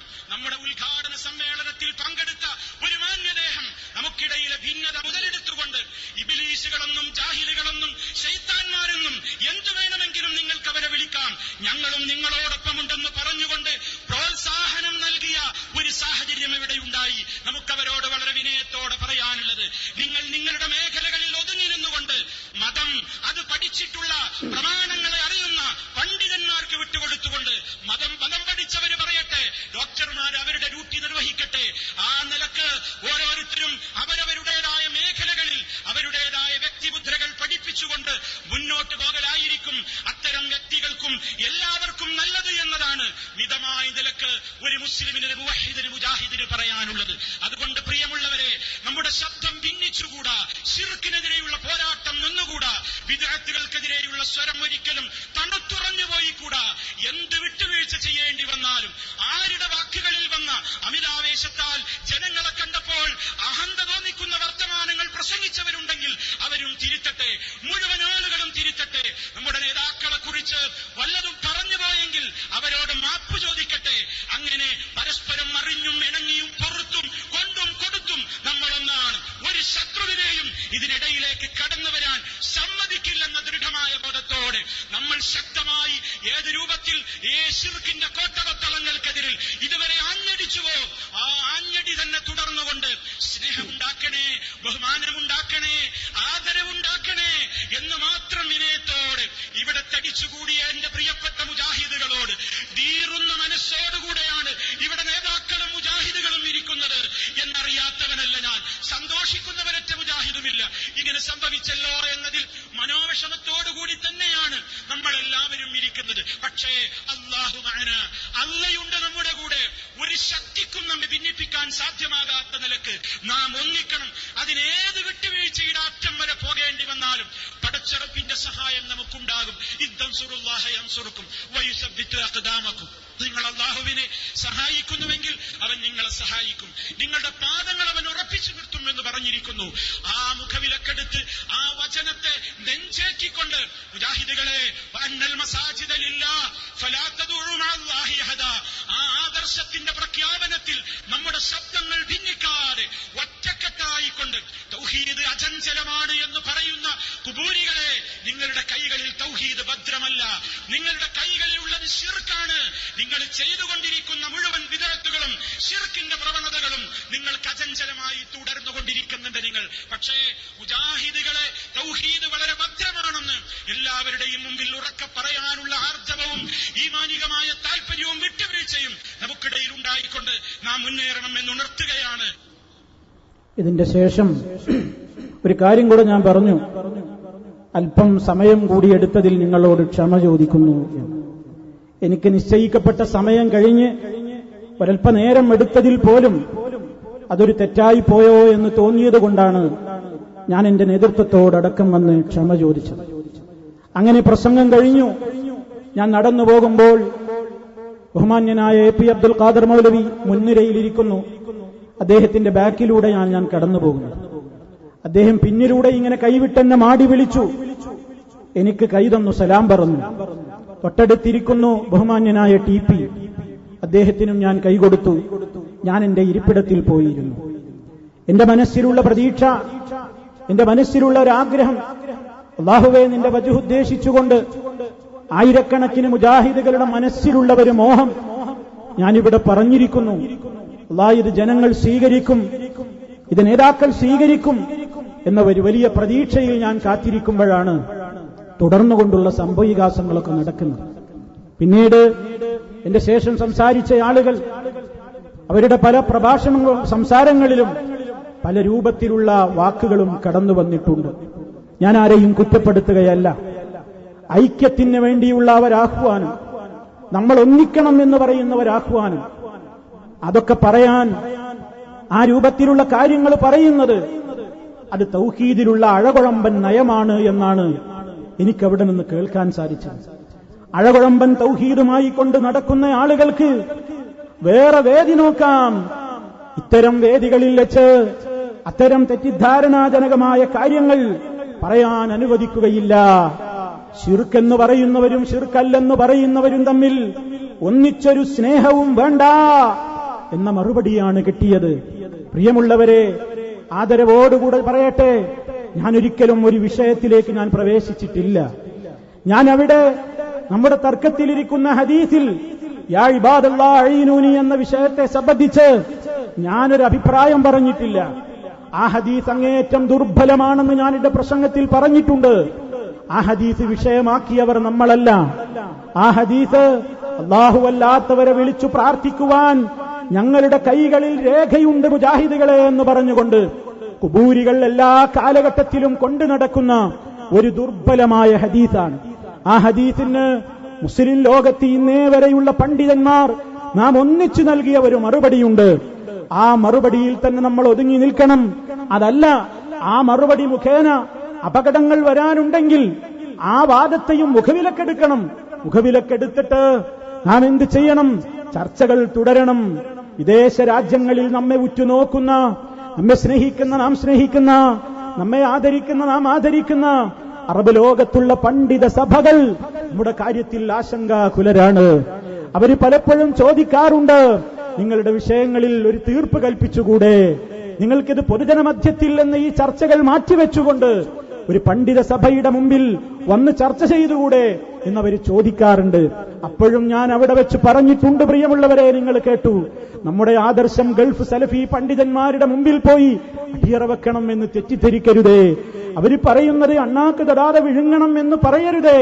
അതാണ് ഞാൻ പറഞ്ഞതെന്ന് കരുതരുതേ എന്ന നിലക്ക് ഈ ഉള്ളവൻ അവിടെ വെച്ച് പറഞ്ഞിട്ടുണ്ട്. മറിച്ചെന്താണ്, നമ്മൾ രണ്ടു കൂട്ടരും പോകണം. ഒരു കൂട്ടർ പോയാൽ ഒരു കൂട്ടരുടെ വാദം കേൾക്കുമ്പോ ചിലപ്പോ ഈ നാട്ടിന്റെ സ്ഥിതിഗതികൾ അറിയാതെ ഫത്വകൾ വിഭിന്നമായി പോവുകയാണ്. അതുകൊണ്ട് നമ്മുടെ തർക്കത്തിന്റെ മർമ്മം എന്താണെന്ന് അവരുടെ മുമ്പിൽ വെച്ച് രണ്ടു കൂട്ടരും പറയുമ്പോൾ, അതും പ്രമാണങ്ങൾ ഉദ്ധരിച്ചുകൊണ്ട് പറയുമ്പോൾ, ആ പണ്ഡിതന്മാർ വലിയ വലിയ ആലിമീങ്ങൾ അവരും പഠിച്ചത് പ്രമാണങ്ങൾ ഉദ്ധരിച്ചുകൊണ്ട് അവരും നമ്മെ കേൾപ്പിക്കുമല്ലോ. അപ്പോൾ നമുക്കൊരു തീരുമാനത്തിൽ എത്താൻ കഴിയില്ലേ? എത്താൻ കഴിയുമെന്നതാണ് എന്റെ പ്രതീക്ഷ എന്നെന്റെ പൊന്നു നേതാക്കളോട് ഞാൻ പറഞ്ഞു, മുജാഹിദുകളോട് ഞാൻ പറഞ്ഞു. ഇത് ഞാൻ പറഞ്ഞത് അത് തൗഹീദിൽ അഴകുഴമ്പൻ നയം സ്വീകരിക്കലായി എന്ന് എനിക്കിന്ന് വരെ തോന്നിയിട്ടില്ല. പ്രിയമുള്ളവരെ, ഞാൻ ഒരിക്കലും അതൊരു പക്ഷം ചേർന്ന് പറഞ്ഞതല്ല. എല്ലാ വിഭാഗത്തോടും ഞാൻ പറഞ്ഞു. ആരെങ്കിലും നേതാക്കളോട് അപമര്യാദയായി സംസാരിച്ചെങ്കിൽ നേതൃത്വത്തോട് പോയി മാപ്പ് പറയട്ടെ എന്ന് പോലും ഞാൻ പ്രയോഗിച്ചു. ഒരു കക്ഷിയുടെയും ആളല്ലാതെ അതേ ഈ സമൂഹം ഒരിക്കലും തമ്മിലടിച്ചുകൂടാ, നാം ഭിന്നിച്ചുകൂടാ എന്ന സർവ്വ മുജാഹിദുകളുടെയും നീറുന്ന മനസ്സിന്റെ ഒരാഗ്രഹം അത് പറഞ്ഞു എന്നതല്ലാതെ ഞാൻ സദസ്സിൽ പ്രകോപനമുണ്ടാക്കിയിട്ടില്ല. പക്ഷേ ആ സംസാരത്തിന്റെ ശേഷം പിന്നെ ഞാൻ അറിഞ്ഞത് നിങ്ങൾ വെൽ പ്ലാൻഡ് ആണ്. നിങ്ങൾ വളരെ ആസൂത്രിതമായി ഇവിടെ വന്നയാളാണ്. നിങ്ങൾക്കിവിടെ വിളിക്കാൻ എന്താണ് അധികാരം? നിങ്ങൾക്കിവിടെ വരാൻ എന്താണ് അധികാരം? നിങ്ങൾ വിളിച്ചിട്ട് വന്നവരല്ലല്ലോ. എന്ന് UAE-യിലുള്ള എന്റെ ഒരു സ്നേഹിതൻ വരെ എന്നോട് പറയുകയുണ്ടായി. ആ രൂപത്തിൽ പല രൂപത്തിലുള്ള സംസാരങ്ങളും പിന്നെ സ്റ്റേജിൽ വെച്ചും ശേഷം പിന്നീടുള്ള സ്ഥലത്ത് വെച്ചും നടന്നിട്ടുണ്ട്. പക്ഷേ ഒരു കാര്യം എന്റെ സഹോദരങ്ങളോട് ഞാൻ ഈ വേദിയിൽ ചുറക്കെ പറയാൻ ആഗ്രഹിക്കുകയാണ്. പിന്നീടുണ്ടായ ഏതാനും മണിക്കൂറുകൾ എന്നെ ശാരീരികമായി പീഡിപ്പിച്ചു എന്ന ഒരു പ്രചരണം, ഒരു ഊഹം എങ്ങനെയോ നടക്കുന്നു. വസ്തുതയില്ല പ്രിയമുള്ളവരെ, ശാരീരികമായി ആരും എന്നെ പീഡിപ്പിച്ചിട്ടില്ല, ശാരീരികമായി ആരും എന്നെ തൊട്ടിട്ടില്ല. ആ നിലക്കുള്ള ഒരു വികാരപ്രകടനങ്ങളും എന്റെ നേരെ ശാരീരികമായി ഉണ്ടായിട്ടില്ല. മാത്രമല്ല, അതിരുകവിഞ്ഞ സംസാരങ്ങൾ പലരിൽ നിന്നും ഉണ്ടാകുമ്പോൾ പോലും പലരും ഇടപെട്ട് അതിനെ തടുക്കുകയാണ് ഉണ്ടായിട്ടുള്ളത്. വികാരപ്രകടനങ്ങളില്ല എന്നല്ല ഞാൻ പറഞ്ഞു വരുന്നത്, ഉണ്ടായിട്ടുണ്ടാകും, സ്വാഭാവികമാണ്, അതിൽ സംശയമില്ല. മാത്രമല്ല, എനിക്കേറെ എന്റെ ജ്യേഷ്ഠതുല്യം ഞാൻ ഇടപെടുന്ന ഒരു ഖാദിർ ഹാജിയുണ്ട്. അദ്ദേഹത്തിന്റെ പേരെടുത്തുകൊണ്ട് ഞാൻ പറയാൻ കാരണം, അദ്ദേഹത്തെ ചുറ്റിപ്പറ്റിക്കൊണ്ട് ചില സംസാരങ്ങൾ പലയിടത്തു നിന്നും ഊഹങ്ങൾ പ്രചരിക്കുന്നു എന്ന് കേൾക്കുന്നത് കൊണ്ട് പറയുകയാണ്. അദ്ദേഹം എന്നെ ശാരീരികമായി ഒന്നും ചെയ്തിട്ടില്ല, എന്നെ പീഡിപ്പിച്ചിട്ടില്ല, എനിക്ക് നേരെ ആ നിലക്കുള്ളൊരു പെരുമാറ്റവും ഉണ്ടായിട്ടില്ല. മറിച്ച് സുരക്ഷിതമായി കൊണ്ട് എന്നെ എന്റെ വീട്ടിലേക്ക് എത്തിക്കുവാൻ മുൻകൈയെടുത്ത ആളുകളിൽ നേതൃത്വം വഹിച്ച വ്യക്തിയാണ് അദ്ദേഹം എന്നെനിക്ക് നന്ദിയോടെ ഈ അവസരത്തിൽ പറയാതിരിക്കാനാവില്ല. അതുകൊണ്ട് പ്രിയമുള്ളവരെ, അത്തരത്തിലുള്ള ഏതെങ്കിലും പ്രചരണങ്ങൾ ആരെങ്കിലും കേട്ടെങ്കിൽ അത് വസ്തുതയ്ക്ക് നിരക്കുന്നതല്ല എന്ന് ഞാൻ നിങ്ങളുടെ ശ്രദ്ധയിൽപ്പെടുത്തുകയാണ്. പക്ഷേ ഒരു കാര്യം എനിക്കെന്റെ ബഹുമാന്യനായ TP അബ്ദുള്ള കോയ മദനിയോട് എല്ലാ ആദരവുകളും നിലനിർത്തിക്കൊണ്ട് എനിക്ക് സൂചിപ്പിക്കുവാനുണ്ട്. എന്റെ നേതാവിനോട് എനിക്ക് പറയാനുള്ളത്, നിങ്ങൾ പറഞ്ഞു അന്നത്തെ രാത്രിയിൽ പിറ്റേന്ന് TPയുടെ പ്രസംഗത്തിൽ, ബഹുമാന്യനായ TPയുടെ പ്രസംഗത്തിൽ അദ്ദേഹം വികാരത്തോടുകൂടെ പറഞ്ഞു, എന്ത്, ഇന്നലെ പ്രസംഗം കഴിഞ്ഞ് പരിപാടി കഴിഞ്ഞ് വീട്ടിലെത്തിയിട്ട് 1 മണിക്കൂർ എന്നെ ഉറങ്ങാൻ സമ്മതിച്ചിട്ടില്ല. നേരം പുലരുവോളം എന്റെ ഫോണിലേക്ക് മെസ്സേജുകളും വിളികളും നടത്തി. അതേ, നിങ്ങൾ അദ്ദേഹം അവർക്കൊക്കെ പേരിട്ടത് ജിന്നുകൾ എന്നായിരുന്നു. ജിന്നുകൾ എന്നെ ഉറങ്ങാൻ വിട്ടില്ല എന്നാണ് നിങ്ങൾ പറഞ്ഞത്. TP നിങ്ങൾ പറഞ്ഞത് ജിന്നുകൾ എന്നെ ഉറങ്ങാൻ വിട്ടില്ല എന്നാണ്. മനുഷ്യരായി പടച്ചിട്ടുള്ള ഒരു സമൂഹത്തെ ജിന്നുകൾ എന്ന് നിങ്ങൾ പറയുമ്പോൾ അതിന്റെ ഹുക്ം എനിക്കറിയില്ല, ഞാൻ പറഞ്ഞു തരേണ്ടതില്ല. അതേപോലെ തന്നെ തീർന്നില്ല, പിന്നീട് നിങ്ങൾ പറഞ്ഞു എന്നെ ബുദ്ധിമുട്ടിച്ചു, ഈ ഉണർന്നിരിക്കുന്ന സുബഹി വരെ എന്നെ ബുദ്ധിമുട്ട് തുടർന്നു, ഉണർന്നുകൊണ്ടിരിക്കുന്ന ഈ മുനാഫിക്ക് എന്ന് പറഞ്ഞു. നിങ്ങൾ മുനാഫിക്കുകളെന്നും ജിന്നുകളെന്നും വിളിച്ച അതിനെപ്പറ്റിയല്ല ഞാൻ പറയുന്നത്. പക്ഷേ നിങ്ങൾ എന്റെ സങ്കടം കൂടി കേൾക്കേണ്ടതായിരുന്നു. എനിക്കും ഒരു സങ്കടം അങ്ങയോട് പറയാനുണ്ട്. ആ പരിപാടി നടത്തിയതിന്റെ പേരിൽ, ആ പ്രസംഗം 6 മിനിറ്റ് നേരത്തെ എന്റെ ആ ഒരു വിനീതമായ അഭ്യർത്ഥന, പൊന്നു നേതാക്കളെ, പൊന്നു മുജാഹിദുകളെ എന്ന് വിളിച്ച് ഞാൻ നടത്തിയതിന്റെ പേരിൽ അന്ന് നേരം പുലരുവോളം മാത്രമല്ല ഇന്നേ വരെ എന്റെ ഫോണിലേക്ക് വരുന്ന മെസ്സേജുകൾക്ക് കയ്യും കണക്കുമില്ല, എന്നെ വിളിച്ചാക്ഷേപിക്കുന്നവർക്ക് കയ്യും കണക്കുമില്ല, എന്നെ ഉറങ്ങാൻ സമ്മതിക്കാത്തവർക്ക് കയ്യും കണക്കുമില്ല. ഞാൻ അവരെ എന്ത് വിളിക്കണം എന്റെ ബഹുമാന്യനായ TP? നിങ്ങൾ എനിക്ക് പറഞ്ഞു തരണം. നിങ്ങളെ ഉറങ്ങാൻ സമ്മതിക്കാത്തവരെ, നിങ്ങൾക്ക് മെസ്സേജ് അയച്ചവരെ നിങ്ങൾ ജിന്നുകളെന്നും മുനാഫിക്കുകളെന്നും വിളിച്ചുവെങ്കിൽ ഞാൻ അവരെ എന്താണ് വിളിക്കേണ്ടത് TP? മാന്യമായ മെസ്സേജുകൾ കൊണ്ട് അവരുടെ വികാരം പ്രകടിപ്പിച്ചവരുണ്ട്, അവരോട് എനിക്ക് വിഷമം തോന്നുന്നില്ല. പക്ഷേ വളരെ മോശമായ നിലക്കുള്ള വികാരപ്രകടനങ്ങൾ മെസ്സേജിലൂടെ, ഫോണിലൂടെ നടത്തിയവർ, ഞാൻ അവരെ എന്താ വിളിക്കേണ്ടത് എന്റെ പ്രിയപ്പെട്ട TP? നിങ്ങളൊന്ന് എനിക്ക് പറഞ്ഞു തരണം. അതേ, വേദന കൊണ്ട് പറയുകയാണ്. ഞാൻ എന്ത് പറഞ്ഞിട്ടാണ് നിങ്ങളൊക്കെ പിറ്റേ ദിവസത്തെ പ്രസംഗം മുഴുവനും എന്റെ നേരെ തിരിച്ചുവിട്ടത്? എന്തിനാണ്? ഞാൻ അവിടെ പ്രതീക്ഷിച്ചത് എന്താണ്? എന്റെ പൊന്നു നേതാക്കൾ അവിടെ വെച്ചതിന് സ്വാഗതം ചെയ്യുമെന്നാണ്. ഹുസൈൻ സലഫി സൂചിപ്പിച്ച കാര്യം ഇൻഷാ അല്ലാഹ് നമ്മുടെ പരിഗണനയിൽ ഇപ്പോഴും നടന്നുകൊണ്ടിരിക്കുന്നതും ഇനിയും നടത്താവുന്നതുമാണ്. നമ്മളൊന്നാണെന്ന പ്രഖ്യാപനം അവിടെ നിന്നുണ്ടാകുമെന്ന് വിചാരിച്ചുകൊണ്ട് ആത്മാർത്ഥമായി വല്ലാഹി ആ ഒരൊറ്റ ഉദ്ദേശത്തോടെ പറഞ്ഞ 6 മിനിറ്റ് നേരത്തെ സംസാരം വളരെയേറെ ദുരുപയോഗപ്പെടുത്തപ്പെട്ടു. സങ്കടമുണ്ട്. അള്ളാഹുവിനോടല്ലാതെ എനിക്കിത് പറയാനില്ല. എന്റെ റബ്ബിനോട് ഞാൻ എന്റെ സങ്കടം പിറ്റേന്നും ആ പ്രസംഗം മുഴുവൻ ശ്രദ്ധിച്ച് ഞാൻ എന്റെ നാഥനോട് പറഞ്ഞിട്ടുണ്ട്. പരലോക കോടതിയിൽ വിധികർത്താക്കൾ നിങ്ങളാരുമല്ലല്ലോ എന്ന ഒരൊറ്റ സമാധാനമേ എനിക്കുള്ളൂ. എന്റെ തഖ്വ ചോദ്യം ചെയ്യപ്പെട്ടു. ഞാൻ തസ്കിയത്തില്ലാത്തവനാണെന്ന് നിങ്ങൾ മുദ്രകുത്തി, മാന്യമായി സംസാരിക്കാൻ അറിയാത്തവനാണെന്ന് നിങ്ങൾ മുദ്രകുത്തി, സ്റ്റേജിൽ നിന്ന് സ്റ്റേജിലേക്ക് നടന്നു നീങ്ങുന്നവർക്ക് ജനവികാരം അറിയാൻ സാധിക്കില്ലെന്ന് നിങ്ങൾ മുദ്രകുത്തി, കാപട്യമാണെന്ന് നിങ്ങളുടെ പ്രാസംഗികന്മാര് മുദ്രകുത്തി. സദസ്സിനോട് ഐക്യം പറയുകയും വേദിയിൽ ഐക്യം പറയുകയും സദസ്സിൽ സംഘട്ടനത്തിന് പ്രേരിപ്പിക്കുകയും ചെയ്യുന്ന കാപട്യം എന്ന് പറഞ്ഞുകൊണ്ട് പലരും എന്നെ അപഹസിച്ചു. അതുപോലെ തന്നെ കൊരച്ച് ചാടരുതെന്ന് പറഞ്ഞുകൊണ്ട് ഏതോ ജീവിയുടെ സ്വഭാവം എന്നിൽ ചാർത്തിക്കൊണ്ട് ആ രൂപത്തിൽ എന്നെ തെറി പറഞ്ഞു. എന്തിനായിരുന്നു പ്രിയപ്പെട്ടവരെ ഇതൊക്കെ? ഞാൻ എന്തു പറഞ്ഞാലാ പിന്നെ നിങ്ങൾ എന്നെ സ്വീകരിക്കുക? ഞാൻ എന്തു പറയണമെന്നായിരുന്നു പിന്നെ നിങ്ങളുടെയൊക്കെ മോഹം? മുജാഹിദുകളെ, ഇവിടെ കൂടിയ മുജാഹിദുകളെ, തമ്മിൽ തല്ലൂ എന്നായിരുന്നു ഞാൻ അഴിഞ്ഞിലത്തെ സലഫി നഗറിൽ ഒരുമിച്ച് കൂടിയ ആയിരക്കണക്കിന് എന്റെ ഉമ്മപങ്ങന്മാരോട്, സഹോദരീ സഹോദരന്മാരോട് പറയേണ്ടിയിരുന്നത്. മുജാഹിദുകളെ, നമ്മൾ വേറെ തന്നെയാണ്.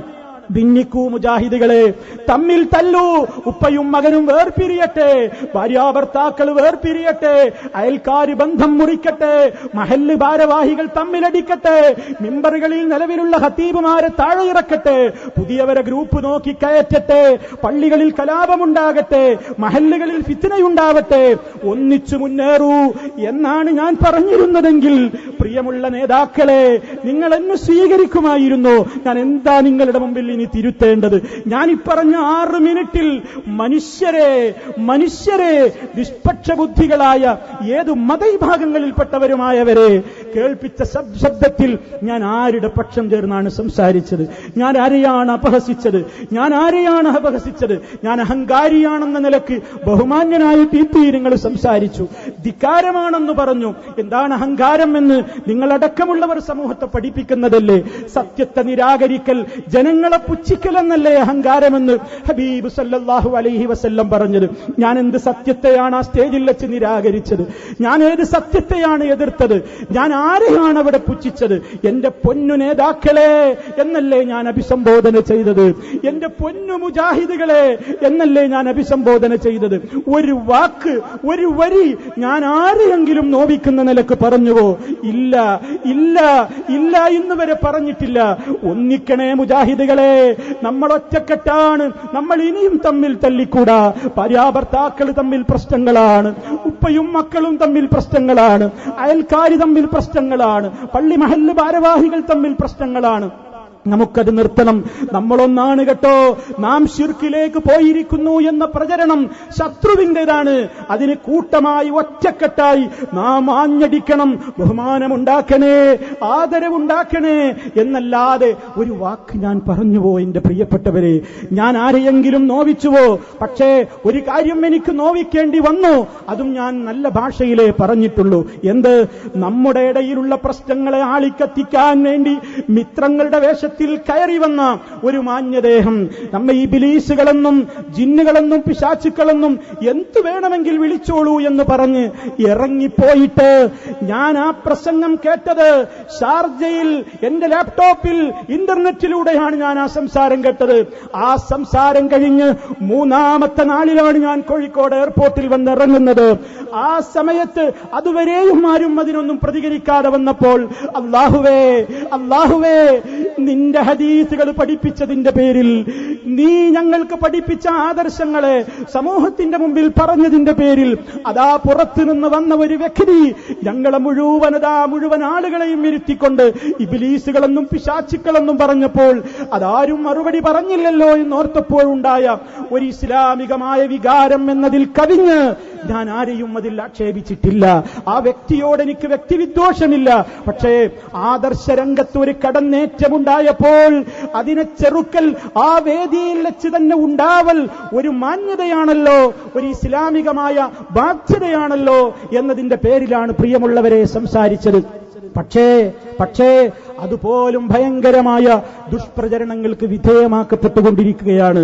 എന്റെ പ്രിയമുള്ളവരോട് എനിക്ക് പറയാനുള്ളത്, പലരും എന്നെ കൊത്തിവലിച്ചു. അന്നത്തെ മുഴുവൻ പ്രസംഗങ്ങളിലും ഈ ഉള്ളവൻ നിറഞ്ഞു നിന്നു.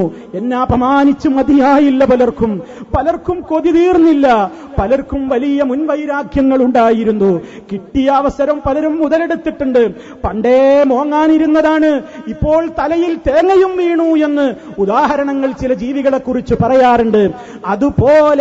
അതുപോലെ ചിലർ പണ്ടെന്നോ കൊണ്ടു നടക്കുന്ന ചില മോഹങ്ങൾ എനിക്കെതിരെ ശബ്ദങ്ങളായിക്കൊണ്ട് സ്റ്റേജുകളിൽ വെച്ച് വളരെ കൃത്യമായി ജനങ്ങളുടെ മുമ്പാകെ ധരിപ്പിക്കാൻ നോക്കി. കരഞ്ഞു, വളരെ തേങ്ങിക്കരഞ്ഞു. വലിയ ദുഃഖത്തോടെയാണ് ഞാൻ സംസാരിക്കുന്നതെന്ന് പറഞ്ഞു. അപക്വമായ സമീപനങ്ങൾക്ക് ഞാനാണ് ഈ വേദിയിൽ കാരണക്കാരനെന്ന് അതേ വ്യംഗ്യമായി തന്നെ എല്ലാവർക്കും മനസ്സിലാകുന്ന നിലക്ക് സൂചിപ്പിക്കുകയുണ്ടായി. എന്തൊക്കെ ഞാൻ കേൾക്കേണ്ടി വന്നു, ഞാൻ എന്തൊക്കെ അപരാധങ്ങൾ കേൾക്കേണ്ടി വന്നു. എത്രത്തോളം മാസങ്ങളോളമായിക്കൊണ്ട് പ്ലാൻ ചെയ്ത ഒരു ഗൂഢപദ്ധതിയായിരുന്നു അത് എന്നുവരെ എനിക്ക് നേരെ പറയാൻ പലർക്കും മടിയുണ്ടായില്ല. മാത്രമല്ല, പ്ലാൻ ഉറപ്പിച്ച് തീരുമാനിച്ച് എനിക്ക് വേണ്ടി ഒരുപാട് ആളുകളെ ഞാൻ പന്തലിൽ കൊണ്ടുവന്ന് നിറച്ചിരുന്നു എന്ന് പറഞ്ഞവരുണ്ട്. ഞാൻ അവരുമായി ഗൂഢാലോചന നടത്തിയിരുന്നു പോലും. എന്റെ പ്രസംഗം കേട്ടാൽ നിങ്ങൾ ജയ് വിളിക്കണം, നിങ്ങൾ ഹായ് പറയണം, നിങ്ങൾ തക്ബീർ ചൊല്ലണം, എന്റെ പ്രസംഗം അവസാനിച്ചാൽ നിങ്ങളൊന്നാകെ എഴുന്നേറ്റു പോകണമെന്ന മുൻ ധാരണയും ആ അടിസ്ഥാനത്തിലുള്ള പദ്ധതികളുമായി കൊണ്ടാണ് നിങ്ങൾ വന്നിരിക്കുന്നത്. ഒരു വേള ഒരാൾ പറഞ്ഞത്, നിങ്ങളിവിടെ എന്ത് സംസാരിക്കും എന്നത് വരെ ഞങ്ങൾക്ക് 2-3 ദിവസം മുമ്പ് റിപ്പോർട്ടുണ്ട് എന്നാണ്. അത്രത്തോളം ഗൈബറിയുന്ന നേതാക്കന്മാർ പോലും UAE-യിലൊക്കെ ഉണ്ട് എന്ന് കേട്ടപ്പോൾ വല്ലാത്തൊരനുഭവമായിരുന്നു അതൊക്കെ. ആ നിലക്കൊക്കെ അത്രത്തോളം ആ നിലക്ക് സമൂഹത്തിന്റെ മുമ്പിൽ അപഹസിച്ചു. സ്റ്റേജുകളിൽ വെച്ച് ഇനി പറയാനൊന്നും ബാക്കിയില്ല, അത്രത്തോളം പറഞ്ഞു. അതിന് മാത്രം എന്താ അപരാധമാണ് പ്രിയപ്പെട്ട നേതാക്കളെ ഞാൻ നിങ്ങളോട് ചെയ്തത്? ഞാൻ ഈ സമൂഹത്തിന്റെ മുമ്പിൽ എന്ത് അപരാധമാണ് ഞാൻ ചെയ്തത്? എത്രത്തോളം പലരും എനിക്ക് എന്റെ തഖ്വ ചോദ്യം ചെയ്തു എന്ന് പറഞ്ഞില്ലേ? ആയിരക്കണക്കിന് പ്രസംഗങ്ങൾ സദസ്സിന്റെ നേരെ നടത്തിയിട്ട് കാര്യമില്ല, തഖ്വ വേണം എന്ന് പറഞ്ഞു. നാവിന് നീളമുണ്ടായിട്ട് കാര്യമില്ല എന്ന് നാവ് നീട്ടമുള്ളവനെന്ന് പറഞ്ഞ് ആക്ഷേപിച്ചു. ഒരുപാട് പറഞ്ഞു. പറയാൻ പറ്റാവുന്നതും അല്ലാത്തതുമായതിലേക്കൊക്കെ സൂചനകൾ പോയി. പ്രിയമുള്ളവരെ എല്ലാം സഹിക്കുന്നു, ക്ഷമിക്കുന്നു. പക്ഷേ മുജാഹിദുകളെ എനിക്കിപ്പോഴും അത് തന്നെയാണ് പറയാനുള്ളത്. നമുക്ക് ആദർശം വിട്ടുകൊണ്ടുള്ള ഒരു കളിയും നമുക്കില്ല. നാം ആദർശത്തിൽ നിന്നൊരിക്കലും വ്യതിചലിച്ചിട്ടില്ല. പക്ഷേ എനിക്കെതിരെ ജനവികാരം ഇളക്കിവിട്ട് തെസ്കിയത്തില്ലാത്തവനെന്ന് പറഞ്ഞ ഒരു മൗലവി, അയാൾ പറഞ്ഞത് എന്താണെന്നറിയാമോ? എതിരാളികളോട് വളരെയേറെ സ്നേഹത്തിൽ വർത്തിക്കണമെന്ന് പറയാൻ അയാൾ ഒരു കഥ ഉദ്ധരിച്ചിട്ടുണ്ട്. ഒരു പക്ഷേ നിങ്ങളത് കേട്ടിട്ടുണ്ടായിരിക്കും. മഹാനായ സലഫി പണ്ഡിതൻ ശൈഖുൽ ഇസ്ലാം ഇബ്നു തൈമിയ്യ റഹിമഹുല്ലയുടെ കടുത്ത എതിരാളിയായിരുന്നു ഇബ്നു അതാഉല്ലാഹി സിക്കന്ദരി എന്ന് പറയുന്നത്. ആരാണ് ഈ സിക്കന്ദരി എന്ന് നിങ്ങൾ പഠിക്കണം. ആരാ സിക്കന്ദരി? ഒരിക്കൽ കാന്തപുരം അബൂബക്കർ മുസ്ലിയാരും ഉള്ളാൾ തങ്ങളും ബോംബെയിൽ വെച്ച് ഉറങ്ങുമ്പോൾ വന്ന് പറഞ്ഞുകൊണ്ട്, ഞാൻ നിങ്ങളുടെ കിതാബ് ദർസ് നടത്തട്ടെയോ? നിങ്ങൾ കേട്ട് പരിചയമുള്ള ഒരു ക്ലിപ്പായതുകൊണ്ട് ഞാൻ ഇടുന്നില്ല, കേൾപ്പിക്കുന്നില്ല. നിങ്ങളുടെ കിതാബാകുന്ന അൽ ഹിക്കം ഞങ്ങൾ ദർസ് നടത്തട്ടെയോ? അതിന് ദർസ് നടത്താൻ നിങ്ങൾ അനുവാദം തരണമെന്ന് അതാഉല്ലാഹി സിക്കന്ദരിയുടെ ജാറത്തിൽ പോയി കാന്തപുരം മുസ്ലിയാര് ആവശ്യപ്പെട്ടിരുന്നു. മരിച്ചു കിടക്കുന്ന ജാറത്തിൽ പോയിട്ട് ആവശ്യപ്പെട്ടിരുന്നു. യാത്ര കഴിഞ്ഞവർ ബോംബെയിൽ വിശ്രമിക്കുമ്പോ അതാഉല്ലാഹി സിക്കന്ദരി അവിടെ വന്നിട്ട് പറഞ്ഞു, അജസ്തുക, എന്റെ ഹിക്കമ ദർസ് നടത്താൻ ഞാൻ നിങ്ങൾക്ക് അനുവാദം തന്നിരിക്കുന്നു എന്ന് പറഞ്ഞ സൂഫി പണ്ഡിത ലോകത്തറിയപ്പെടുന്ന വ്യക്തിയാണ് ഇബ്നു അതാഉല്ലാഹി സിക്കന്ദരി. പിഴച്ച വിശ്വാസമുള്ള വ്യക്തിയാണ്. ബാലാണ്, പിഴച്ചവനാണ്, മുദില്ലാണ്. അയാൾ വഹദത്തുൽ വജൂദിന്റെ വാദക്കാരനാണ്. വളരെയേറെ ശൈഖുൽ ഇസ്ലാം ഇബ്നു തൈമിയ്യയെ വിമർശിക്കുന്നയാളാണ്. ശൈഖുൽ ഇസ്ലാം കാഫിറും മുർത്തദ്ദുമാണെന്ന് പറയുന്ന ആളാണ്. അങ്ങനത്തെ ഇബ്നു അതാഉല്ലാഹി സിക്കന്ദരിയുടെ കൂടെ അതേ ശൈഖുൽ ഇസ്ലാം ഇബ്നു തൈമിയ്യ ഒരു വാദപ്രതിവാദത്തിന് വേണ്ടി അലക്സാൻഡ്രിയയിലെ ജയിലിൽ നിന്ന് മനസ്സിലാക്കണം. ശൈഖുൽ ഇസ്ലാം ഇബ്നു തൈമിയ്യയെ അലക്സാൻഡ്രിയ ജയിലിൽ അടക്കപ്പെട്ടിരുന്നു സത്യം പറഞ്ഞതിന്റെ പേരിൽ. മനസ്സിലാക്കിക്കോ, സത്യം പറഞ്ഞവർക്ക് കാരാഗ്രഹം കിട്ടും, സുഖങ്ങൾ കിട്ടില്ല, സമാധാനം കിട്ടില്ല, ഉറങ്ങാൻ സമ്മതിക്കില്ല, പ്രയാസപ്പെടുത്തും. അതേ മഹാനായ ശൈഖുൽ ഇസ്ലാം ഇബ്നു തൈമിയ്യ റഹിമഹുല്ലാഹ്, മുൻഗാമിയായ അഹ്മദ് ഇബ്നു ഹംബൽ റഹിമഹുല്ലാഹ് ജയിലിൽ കടന്നുകൊണ്ട് കാലം കഴിച്ചു കൂട്ടിയ നേതാവാണ്. മഹാനായ ഇമാം ഷാഫി റഹിമഹുല്ലാഹ് ചെരുപ്പ് കൊണ്ട് ജനസമൂഹത്തിൽ വെച്ച് പരസ്യമായി അടിയേൽക്കേണ്ടി വന്ന വ്യക്തിത്വമാണ്. നേതാക്കളായ ഒരുപാട് പണ്ഡിതന്മാർ ഒരുപാട് അപഹാസ്യങ്ങൾക്ക് വിധേയരായിട്ടുണ്ട്. അതേ ശൈഖുൽ ഇസ്ലാം ഇബ്നു തൈമിയ്യ റഹിമഹുല്ലാഹ് ജയിലിൽ അടക്കപ്പെട്ട് അദ്ദേഹം അതാ ഇസ്കന്ദരിയയിൽ നിന്ന് ജയിലിൽ നിന്ന് പുറത്തു വന്ന് കെയ്റോവിലേക്ക് എത്തുകയാണ്. ഇബ്നു അതാഉല്ലാഹി സിക്കന്ദരി എന്ന് പറയുന്ന സൂഫി പണ്ഡിതനുമായി കൊണ്ട് വാദപ്രതിവാദം നടത്താൻ. അങ്ങനെ വാദപ്രതിവാദത്തിന് വേണ്ടി വന്ന സമയത്ത് ഇസ്കന്ദരിയയിൽ നിന്ന് പുറപ്പെട്ട് കെയ്റോയിലെത്തിയ ശൈഖുൽ ഇസ്ലാം ഇബ്നു തൈമിയ്യ മഗ്രിബിന്റെ സമയമായപ്പോൾ അതാഉല്ലാഹി സിക്കന്ദരിയുടെ പള്ളിയിലാണ് കയറിയത്. ഇമാം അതാഉല്ലാഹി സിക്കന്ദരിയാണ് ഈ സൂഫി, ഈ ശിർക്ക് പ്രചരിപ്പിക്കുന്ന, കുഫ്ർ പ്രചരിപ്പിക്കുന്ന, ശൈഖുൽ ഇസ്ലാം കാഫിറും മുർത്തദുമാണെന്ന് പറയുന്ന സൂഫി ലോകത്തുള്ള അയാൾ നിസ്കരിക്കുന്നതിന്റെ പിന്നിൽ ആര് പോയി തുടർന്ന് നിസ്കരിക്കാണ്? ശൈഖുൽ ഇസ്ലാം ഇബ്നു തൈമിയ്യ പോയി തുടർന്ന് നിസ്കരിക്കാണ്. നിസ്കാരം കഴിഞ്ഞു, മഗ്രിബ് നിസ്കാരം കഴിഞ്ഞ് സലാം വീട്ടി അതാഉല്ലാഹി സിക്കന്ദരി തിരിഞ്ഞു നോക്കുമ്പോ കാണുന്നൊരു ശൈഖുൽ ഇസ്ലാം ഇബ്നു തൈമിയ്യയാണ് പോലും. ശൈഖുൽ ഇസ്ലാമിനെ ചെന്ന് കെട്ടിപ്പിടിച്ചിട്ട് പിന്നീട് ചില സംഭാഷണങ്ങൾ ഇയാൾ പറയുന്നുണ്ട്. ഞാൻ എന്റെ പ്രിയപ്പെട്ട സഹോദരന്മാരോട് പറയട്ടെ, നിങ്ങൾക്ക് കാന്തപുരത്തിന്റെ മർക്കസിൽ പോയി അയാളെ തുടരണമെങ്കിൽ വേറെ കഥ നോക്കിക്കോ. അയാളെ കെട്ടിപ്പിടിക്കണമെങ്കിൽ നിങ്ങൾക്ക് വേറെ കഥയുണ്ടാക്കിക്കോ.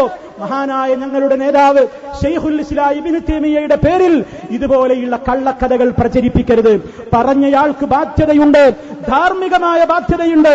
ആയിരങ്ങളുടെ മുമ്പിൽ വെച്ചുകൊണ്ട് ശൈഖുൽ ഇസ്ലാം ഇബ്നു തൈമിയ്യയുടെ കാലത്ത് നടന്നിട്ടില്ലാത്ത ഒരു മുനാദറ, നടന്നിട്ടില്ലാത്ത ഒരു വാദപ്രതിവാദം നടന്നു എന്ന് നിങ്ങൾ വരുത്തി തീർത്തു. നിങ്ങൾ ഉദ്ധരിച്ച കിതാബുകൾ, നിങ്ങൾ പറഞ്ഞിട്ടുള്ള കാര്യങ്ങൾ എല്ലാം കുബൂരികളും ഷിയാക്കളും മാത്രം പ്രചരിപ്പിക്കുന്ന കെട്ടുകഥകളാണെന്ന് സലഫി ലോകം പണ്ടേ മറുപടി കൊടുത്തിട്ടുള്ള കാര്യമാണ്. എന്റെ ശബ്ദം ശ്രവിക്കുന്നതിൽ പണ്ഡിതന്മാരുണ്ടെങ്കിൽ നിങ്ങളത് ചെക്ക് ചെയ്യണം, പരിശോധിക്കണം. മുനാദറ ശൈഖുൽ ഇസ്ലാം ഇബ്നു തൈമിയ്യ മഅ ഇബ്നു അതാഇല്ലാഹി സിക്കന്ദരി എന്ന് പറയുന്ന സൈറ്റുകളിൽ നിങ്ങൾ പോയി പരിശോധിച്ചു നോക്കൂ. എന്താണ് വസ്തുത എന്ന് നിങ്ങൾക്ക് മനസ്സിലാകും. ശൈഖുൽ ഇസ്ലാം ഇബ്നു തൈമിയ്യ അലക്സാണ്ട്രിയയിലെ ജയിലിൽ നിന്ന് വരുന്ന കാലം എപ്പോഴാണ്? അതുപോലെ തന്നെ അതാഉല്ലാഹി സിക്കന്ദരി എന്ന് പറയുന്ന മനുഷ്യൻ കെയ്റോയിൽ മരണപ്പെടുന്ന കാലം എപ്പോഴാണ്? അയാൾ മരിച്ചതിന്റെ ശേഷം, അയാൾ മരിച്ച് കബറിൽ മണ്ണായതിന്റെ ശേഷം ശൈഖുൽ ഇസ്ലാം വന്നിട്ടൊരു വാദപ്രതിവാദം നടത്തിയെന്നോ തുടർന്ന് നിസ്കരിച്ചുവെന്നോ ആരാണ് നിങ്ങൾക്ക് ഈ കഥ പറഞ്ഞതെന്നത് നിങ്ങൾ സമൂഹത്തോട് പറയേണ്ടതുണ്ട്. പലരുമായും നിങ്ങൾക്ക് കൂട്ടിപ്പിടിക്കണം എന്നുണ്ടാവാം, പലരുമായും നിങ്ങൾക്ക് വേദി പങ്കിടണമെന്നുണ്ടാകാം, പലരും ഇപ്പോൾ വളരെ പഥ്യമായി തോന്നുന്നുണ്ടാകാം. പക്ഷേ മുജാഹിദ് പ്രസ്ഥാനം, ആദർശത്തെ സ്നേഹിക്കുന്ന മുജാഹിദുകൾ, അവർക്ക് വ്യക്തികളോട് വിദ്വേഷമില്ല. വ്യക്തിപരമായ കാര്യങ്ങളിൽ ആരുമായും അവർ കൂട്ടുകൂടും, ആരുമായും അവർ വേദി പങ്കിടും. പൊതുപ്രശ്നങ്ങളിൽ ഏത് പ്രസ്ഥാനക്കാരനുമായും നമ്മൾ വേദി പങ്കിട്ട പാരമ്പര്യമാണ് നമുക്കുള്ളത്. പക്ഷേ എന്റെ ആദർശത്തെ ഒരാളുടെ കാൽക്കൽ അടിയറ വെച്ചുകൊണ്ട്, അയാളെ പുകഴ്ത്തിക്കൊണ്ട്, അയാൾ വലിയ തഖ്വയുള്ളയാളാണെന്ന് പറഞ്ഞുകൊണ്ട്, അയാൾ അല്ലാഹുവിന്റെ റസൂലിനെ അടക്കം വിളിച്ചു പ്രാർത്ഥിക്കുന്നതിന് ന്യായീകരിക്കുന്നയാളുടെ വാദങ്ങൾ ഏറ്റുപറഞ്ഞ് അതിന്റെ മുമ്പിൽ മുട്ടുമടക്കി എന്ന രൂപത്തിലുള്ള ഒരു കെട്ടുകഥ ശൈഖുൽ ഇസ്ലാം ഇബ്നു തൈമിയ്യ വരെ ഇബ്നു അതാഉല്ലാഹി സിക്കന്ദരിയുടെ മുമ്പിൽ മറുപടിയില്ലാതായി തീർന്നിട്ടുണ്ട് എന്ന് സ്ഥാപിക്കാൻ വേണ്ടി ലോകകുബൂരികൾ കൊണ്ടുവരുന്ന ഒരു കെട്ടുകഥ തൗഹീദി പ്രസ്ഥാനത്തിന്റെ ശക്തമായ നിലക്കുള്ള ആദർശ സ്പിരിറ്റുള്ള ഒരു സമൂഹത്തെ കേൾപ്പിക്കുന്ന നിലക്ക് ആ സമൂഹത്തിന്റെ മുമ്പാകെ നിങ്ങൾ കൊണ്ടുവന്നത് എന്തിന്റെ അടിസ്ഥാനത്തിലായിരുന്നു എന്ന് പറയാനുള്ള ധാർമ്മികമായ ബാധ്യത നിങ്ങൾക്കുണ്ട്. ഒരുപാട് കാര്യങ്ങൾ അതിനെ സംബന്ധിച്ച് സംസാരിക്കാനുണ്ട്. ഞാൻ ഇപ്പോൾ അങ്ങോട്ട് പ്രവേശിക്കുന്നില്ല. പഠനങ്ങൾ നടക്കട്ടെ, ആ മുനാദറയുടെ യാഥാർത്ഥ്യം പുറത്തു വരട്ടെ. അത് കൃത്യമായി തന്നെ സമൂഹം പഠിക്കേണ്ടതുണ്ട്. അപ്പൊ സഹോദരന്മാരെ, പിന്നെ എന്താ പറഞ്ഞത്? ഞാൻ പഠിച്ചത് അദ്ദേഹം പറയുന്നുണ്ട്, ഞാൻ പഠിച്ചത് ഏതെങ്കിലും ഒരു സിഡിയിൽ നിന്നല്ല, ആരുടെയെങ്കിലും പ്രസംഗം കേട്ടുകൊണ്ടല്ല, മറിച്ച് മഹാനായ മുഹമ്മദ് സാലിഹുൽ ഉസൈമീൻ എന്ന അറബി പണ്ഡിതന്റെ മുമ്പിൽ ആ മജ്ലിസിൽ ചമ്രം പടിഞ്ഞിരുന്ന് ഓതിപ്പടിച്ചതാണ് ഞാൻ അഖീദ എന്നാണ് പറഞ്ഞത്. ചമ്രം പടിഞ്ഞ് കാലിൽ തഴമ്പ് തപ്പിയാൽ പോരാ. ഉസൈമീനിന്റെ അഖീദ നിങ്ങൾക്ക് സ്വീകാര്യമാണോ മൗലവി? നിങ്ങളത് പറയേണ്ടതുണ്ട്. മുഹമ്മദ് സാലിഹുൽ ഉസൈമീനിന്റെ പേരിൽ മേനി പറയുന്ന പരിപാടി നിങ്ങൾ നിർത്തിവെക്കണം. അതല്ലെങ്കിൽ ആ ഉസൈമീൻ അദ്ദേഹത്തിന്റെ ഗ്രന്ഥങ്ങളിൽ പരാമർശിച്ചിട്ടുള്ള ആയിരക്കണക്കിന് അഭിപ്രായങ്ങൾ നിങ്ങളുടെ വാദപ്രകാരം ജിന്നൂരികളുടേതാണ്, നിങ്ങളുടെ വിളി അനുസരിച്ച് ജിന്നൂരികളുടേതാണ്, നിങ്ങളുടെ വിധി അനുസരിച്ചുകൊണ്ട് മുനാഫിക്കിന്റേതാണ്, തെസിക്കിയത്തില്ലാത്തവന്മാരുടേതാണ് എങ്കിൽ നിങ്ങൾക്ക് പറയാനൊക്കുമോ?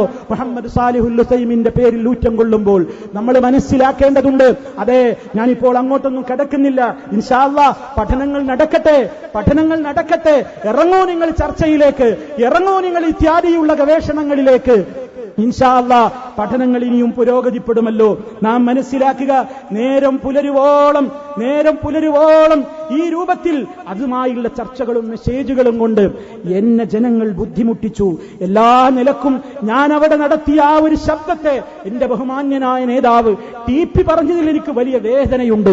മുൻ വൈരാഗ്യമുള്ളവർ പറയുന്നത് ഞാൻ പ്രതീക്ഷിച്ചതാണ്. പക്ഷേ എന്റെ ടി.പി. അത് പറയരുതായിരുന്നു.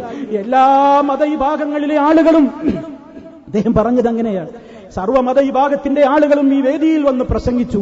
പല മതക്കാരും ഇവിടെ വന്ന് സംസാരിച്ചു.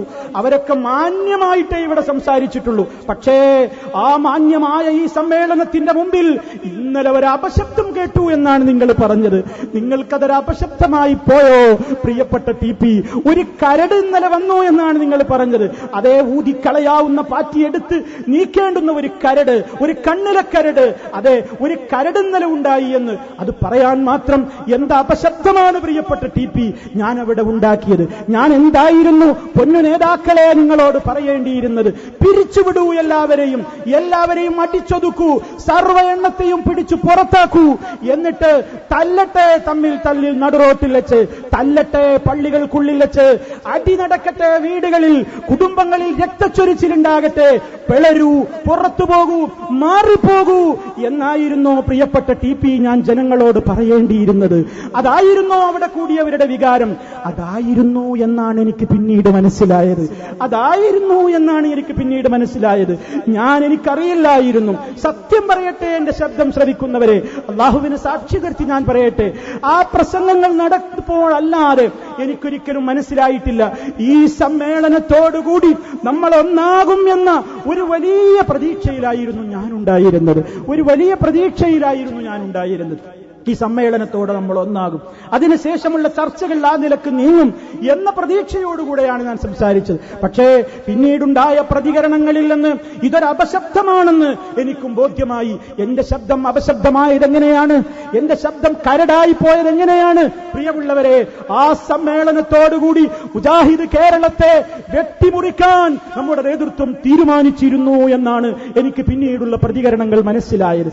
ഞാൻ കൂടി പിടിച്ചുകൊടുത്ത് മുജാഹിദ് പ്രസ്ഥാനം ആറ്റുതോറ്റ് വളർത്തിയുണ്ടാക്കിയ ഈ സംഘടനയെ അറുക്കാനുള്ള ഒരു തീരുമാനത്തിന് ഞാൻ കൂടി നിന്നുകൊടുക്കേണ്ട ഒരവസരത്തിൽ കത്തി നീട്ടി ഞാൻ കൂടി പിടിച്ച് സഹകരിക്കേണ്ട ഒരു നേരത്ത് അരുതേ, ഇതിനെ കൊല്ലരുതേ, ഇതിനെ തളർത്തരുതേ, ഇതിനെ പിളർത്തരുതേ, ഇതിനെ വെട്ടിമുറിക്കരുതേ എന്നത് അത്തരത്തിൽ തീരുമാനം മുമ്പേ എടുത്തിട്ടുള്ള ആളുകളുടെ മുമ്പിൽ അതൊരു അപശബ്ദം തന്നെ ആയിരിക്കുമല്ലോ. അതേ സംഭവിച്ചിട്ടുള്ളൂ. അതാണ് ഇവിടെ സംഭവിച്ചത്. അങ്ങനെ ഒരു തീരുമാനം അവർക്കുണ്ടായിരുന്നു എന്നത് എനിക്കിപ്പോഴാണ് ഞാനത് മനസ്സിലാകുന്നത്. സത്യം എനിക്കറിയില്ലായിരുന്നു. ഈ സമ്മേളനത്തോട് അങ്ങനെ ഒരു തീരുമാനം വരും, ഇത് രണ്ടാകുമെന്നൊരു തീരുമാനം ഞാൻ വിചാരിച്ചിട്ടില്ല, ഒരിക്കലും വിചാരിച്ചിട്ടില്ല. സഹോദരങ്ങളെ, ആ ഒരു പ്രത്യേകമായ ധാർമ്മികമായ വേദനയിൽ നിന്നുകൊണ്ട് മാത്രമേ ഞാൻ സംസാരിച്ചിട്ടുള്ളൂ. ഇപ്പോഴും എനിക്കതേ പറയാനുള്ളൂ. എനിക്കതിലപ്പുറം ഒന്നും പറയാനില്ല. എനിക്ക് മാന്യതയില്ല എന്ന് പറഞ്ഞു, എനിക്കതിൽ പ്രയാസമൊന്നുമില്ല. വ്യക്തിപരമായി നിങ്ങൾ എന്താക്ഷേപിച്ചാലും എനിക്ക് പ്രയാസമില്ല. എന്റെ സങ്കടങ്ങൾ സൃഷ്ടികളോടല്ലല്ലോ, ജിന്നിനോടല്ലല്ലോ, മലക്കിനോടല്ലല്ലോ, മഹാത്മാക്കളോടല്ലല്ലോ, എന്റെ നാഥനോട് ഞാൻ കേസ് കൊടുത്തിട്ടുണ്ട്. അവന്റെ കോടതിയിൽ വെച്ചതിന് തീർപ്പുണ്ടാകും. പരലോക കോടതിയിൽ എനിക്ക് തഖ്വയില്ലെന്ന് പറഞ്ഞവരോ, എനിക്ക് മാന്യതയില്ലെന്ന് പറഞ്ഞവരോ, എന്റേത് അപശബ്ദമാണെന്ന് പറഞ്ഞവരോ അല്ലല്ലോ ഖാദിമാരായി വരിക. പരലോക കോടതിയിലെ ജഡ്ജിമാർ അവിടെ ആരുമല്ലല്ലോ, അവിടെ മാലിക് യൗമിദ്ദീൻ, സർവലോക പരിപാലകനായ റബ്ബാണല്ലോ അന്നത്തെ ഉടമ. ആ നാഥനിൽ ഞാൻ പ്രതീക്ഷയർപ്പിക്കുന്നുണ്ട്. എന്റെ മനോവേദന അവനാണ് അറിയുന്നവൻ, എന്റെ നിയ്യത്ത് അവനാണ് അറിയുന്നവൻ. എന്റെ ശബ്ദം ശ്രവിക്കുന്ന പ്രിയപ്പെട്ട മുജാഹിദുകളെ, മുജാഹിദ് ഉമ്മമാരെ, പെങ്ങന്മാരെ, ഇനിയും ഞാൻ പറയുകയാണ്, ഇനിയും ഈ ഉള്ളവൻ ശ്രമിക്കും. എന്തിനു വേണ്ടി? ആര് നിങ്ങൾക്കെതിരെ എന്ത് തന്നെ പ്രകോപനം ഉണ്ടാക്കിയാലും നിങ്ങൾ പ്രകോപിതരാവരുത്. നാം പ്രകോപിതരാവണം എന്ന് ആരൊക്കെയോ നോറ്റ് നടക്കുന്നു എന്ന് തോന്നിപ്പോകുന്നു. പ്രകോപിതരാവരുത്. നമ്മൾ മുജാഹിദുകളാണ്.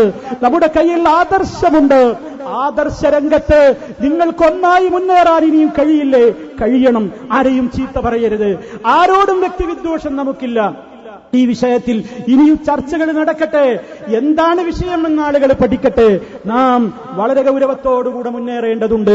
ഒരിക്കലും നമ്മുടെ മനസ്സിലൊരു വേദന തോന്നരുത്. ഏതർത്ഥത്തിൽ ഇങ്ങനെയായി പോയല്ലോ, ഇനി എന്ത് ചെയ്യാം, ഇനി എന്ത് ചെയ്യാൻ സാധിക്കും, എല്ലാം കയ്യിലാക്കിയിട്ട് ഞങ്ങളെ പെരുവഴിയിലേക്ക് ഇറക്കിവിട്ടല്ലോ എന്ന് ഒരൊറ്റ ഉമ്മപെങ്ങന്മാർക്കും മുജാഹിദുകൾക്കും തോന്നിപ്പോകരുത്. മുജാഹിദുകളെ, ഞാനൊരു കക്ഷിയിൽ നിന്നുകൊണ്ടല്ല പറയുന്നത്, എന്റെ സർവ്വ മുജാഹിദുകളോടും പറയുകയാണ്, എന്റെ നേതാക്കളോട് പറയുകയാണ്, ഇനിയും നമ്മൾ വെട്ടിമുറിക്കരുത്, ഇതിനെ വെട്ടിപ്പിളർത്തരുത്. നമുക്കൊന്നാകണം. നാം ഒന്നാണ് പ്രിയമുള്ളവരെ. എത്ര കാലം നമ്മൾ നമ്മുടെ പൊതുശത്രുവിനെതിരെ പ്രമാണങ്ങൾ ഉദ്ധരിച്ചുകൊണ്ട് ആഞ്ഞടിച്ചുവോ, ആ അധ്യാപനങ്ങൾക്ക് വിരുദ്ധമായത് നമ്മുടെ കയ്യിൽ ഉണ്ടെങ്കിൽ അത് പ്രമാണങ്ങൾ കൊണ്ട് ഇനിയും ചർച്ചകളിലൂടെ തെളിയിക്കപ്പെട്ട് തെറ്റുകൾ വന്നവർ തിരുത്തട്ടെ, പശ്ചാത്തപിക്കട്ടെ. അതല്ലാതെ ചർച്ചയുടെ കവാടങ്ങൾ നിങ്ങൾ ദയവായി ഇനിയും കൊട്ടിയടക്കരുത് നേതാക്കളെ. ഇപ്പോഴും എനിക്കതാണ് വിനയത്തോട് പറയാനുള്ളത്. ഈ ശബ്ദത്തിന് ഒരു വിലയും കൽപ്പിക്കില്ല എന്ന് എനിക്കറിയാം. ഒരു പക്ഷേ എന്നാലും എന്റെ ആഗ്രഹം, ഞാൻ എന്റെ 10,000 ഇവിടെ തടിച്ചുകൂടിയ, ഈ കടപ്പുറത്ത് തടിച്ചുകൂടിയ പാരാവാരം പോലെ പരന്നു കിടക്കുന്ന ഈ ജനസഞ്ചയത്തോട് നിങ്ങളുടെ വിനീതനായ നിങ്ങളുടെ ഒരു കൂട്ടുകാരൻ മനസ്സിന്റെ വേദന ഇവിടെ വെച്ചും പങ്കുവെക്കുന്നു. മുജാഹിദുകളെ തമ്മിൽ തല്ലരുത്, മുജാഹിദുകളെ പിരിയരുത്, മുജാഹിദുകളെ ബാപ്പയോടും ഉമ്മയോടും വെറുക്കരുത്, മുജാഹിദ് മാതാപിതാക്കളെ മക്കളോട് നിങ്ങൾ വെറുക്കരുത്. നിങ്ങൾ വിഷയത്തിന്റെ ഗൗരവം അറിഞ്ഞിട്ടില്ല, നിങ്ങൾ വിഷയം ശരിക്കും മനസ്സിലാക്കിയിട്ടില്ല. അത് പഠിക്കാനുള്ള ഏർപ്പാട് ചെയ്യണേ എന്നാണ് നിങ്ങൾക്കെല്ലാവർക്കും വേണ്ടി. നിങ്ങൾ ആരും എന്നോട് സമ്മേളനത്തിൽ നിങ്ങൾ പറയണമെന്ന് പറഞ്ഞിട്ടല്ലാതെ പോലും ഞാൻ എന്റെ വികാരം പ്രകടിപ്പിച്ചത്. നിങ്ങളത് ഉൾക്കൊള്ളണേ എന്നാണ് എനിക്ക് പറയാനുള്ളത്. ദഅവത്ത് ഏത് കാലഘട്ടത്തിലും പ്രയാസങ്ങളിലൂടെ മാത്രമേ കടന്നുപോയിട്ടുള്ളൂ. ഇസ്ലാമിക പ്രബോധനം എന്ന് പറയുന്നത് ആരും നമ്മെ പൂമാലയിട്ട് സ്വീകരിക്കുകയില്ല. പ്രവാചകന്മാർക്കുണ്ടായ അനുഭവങ്ങൾ ഒറ്റക്ക് പോരാടിയിട്ടുണ്ട്. നിങ്ങൾ മനസ്സിലാക്കണം. ഖലീലുല്ലാഹി ഇബ്രാഹിം അലൈഹിസ്സലാം ബാപ്പ വീട്ടിൽ നിന്ന് പുറത്താക്കുമ്പോ പോടാ പുറത്ത് എന്ന് പറഞ്ഞുകൊണ്ട് പടിയടച്ച് പിണ്ടം വെക്കുമ്പോ പിരിച്ചുവിട്ട് നടുറോട്ടിലേക്ക് ഇബ്രാഹിം എന്ന ധീര മുജാഹിദിനെ, ആ ചെറുപ്പക്കാരനെ, ആ യുവാവിനെ തെരുവിലേക്ക് ഇറക്കുമ്പോൾ ഇബ്രാഹിം നബി അലൈഹിസ്സലാത്തു വസ്സലാം ചിന്തിച്ചിട്ടില്ല, ഇനി ഞാൻ എന്ത് ചെയ്യും? എനിക്കാകെ കൂടാനുള്ള ഒരു കേന്ദ്രം എന്റെ ഉപ്പയുടെ വീടാണ്. എനിക്കൊരു കേന്ദ്രമില്ല, എനിക്ക് കൂടിച്ചെല്ലാനൊരു സ്ഥാപനമില്ല, എനിക്ക് കൂടിയിരുന്ന് ചർച്ച ചെയ്യാനൊരു വേദിയില്ല. ഞാൻ പെരുവഴിയിലായല്ലോ. ഇബ്രാഹിം അലൈഹിസ്സലാം ഭയപ്പെട്ടിട്ടില്ല. പെരുവഴിയിലല്ല മക്കളെ, പെരുവഴിയിലല്ല.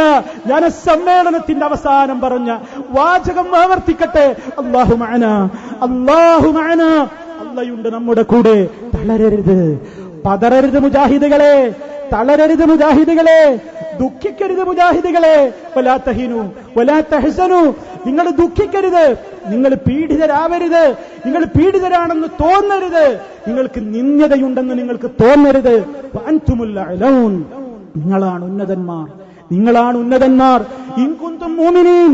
നിങ്ങളുടെ കൈകളിൽ 1000 സൗകര്യങ്ങൾ ഉണ്ടെങ്കിൽ എന്നല്ല, നിങ്ങൾക്കൊരുപാട് അനുയായികൾ ഉണ്ടെങ്കിൽ നിങ്ങളാണ് ഉന്നതന്മാരെന്നല്ല, നിങ്ങൾക്കൊരുപാട് സമ്പത്തുണ്ടെങ്കിൽ നിങ്ങളാണ് ഉന്നതന്മാരെന്നല്ല, നിങ്ങൾക്കൊരുപാട് സ്ഥാനമാനങ്ങൾ ഉണ്ടെങ്കിൽ നിങ്ങളാണ് ഉന്നതന്മാരെന്നല്ല, നിങ്ങൾക്കൊരുപാട് വിദേശ രാജ്യങ്ങളുമായി ബന്ധമുണ്ട് എന്നെങ്കിൽ നിങ്ങൾ ഉന്നതന്മാരാണ് എന്നല്ല. ഇൻ കുന്തും മുഅ്മിനീൻ, ഇൻ കുന്തും മുഅ്മിനീൻ. നിങ്ങൾക്ക് ഈമാനുണ്ടോ? നിങ്ങൾക്ക് ഈമാനുണ്ടോ? ഈ പാരാവാരത്തിന്റെ സമീപത്ത് തടിച്ചുകൂടിയ 10,000 എന്റെ പ്രിയപ്പെട്ട സഹോദരങ്ങളെ, എന്റെ ചിന്തയല്ലേ നിങ്ങൾക്കുമുള്ളത്? ഞങ്ങൾക്കും അതേ വേദനയല്ലേ ഉള്ളത്? നമ്മൾ പിരിയണോ? ശബ്ദിക്കോ മുജാഹിദുകളെ, നമ്മൾ പിരിയണോ? പിരിയണോ മുജാഹിദുകളെ? ഒരിക്കലും പിരിയരുത്, ആർക്കും വകവെച്ചു കൊടുക്കരുത്. ഈ ആദർശമാകുന്ന കൈത്തിരിയെ ആരെതിർത്താലും, അതേത് വലിയവൻ എതിർത്താലും ഞങ്ങളിത് ഉയർത്തപ്പിടിച്ചുകൊണ്ട് അവസാന ശ്വാസം വരെയും ഇതിനെ ഞങ്ങൾ നിലനിർത്തുമെന്ന് പ്രഖ്യാപിക്കാൻ നിങ്ങൾ തയ്യാറില്ലേ മുജാഹിദുകളെ? നിങ്ങൾ തയ്യാറില്ലേ? നിങ്ങൾ തയ്യാറില്ലേ മുജാഹിദുകളെ? തയ്യാറാകണമെന്നാണ് എനിക്ക് വിനീതനായ നിങ്ങളുടെ ഒരു കൂട്ടുകാരൻ എന്ന് എനിക്ക് എന്റെ ഉമ്മപെങ്ങന്മാരോട് പറയാനുള്ളത്. ഈ ആദർശ പ്രസ്ഥാനത്തിന് ഒന്നും സംഭവിക്കില്ല, ആദർശ പ്രസ്ഥാനത്തിന് ഒന്നും സംഭവിക്കില്ല.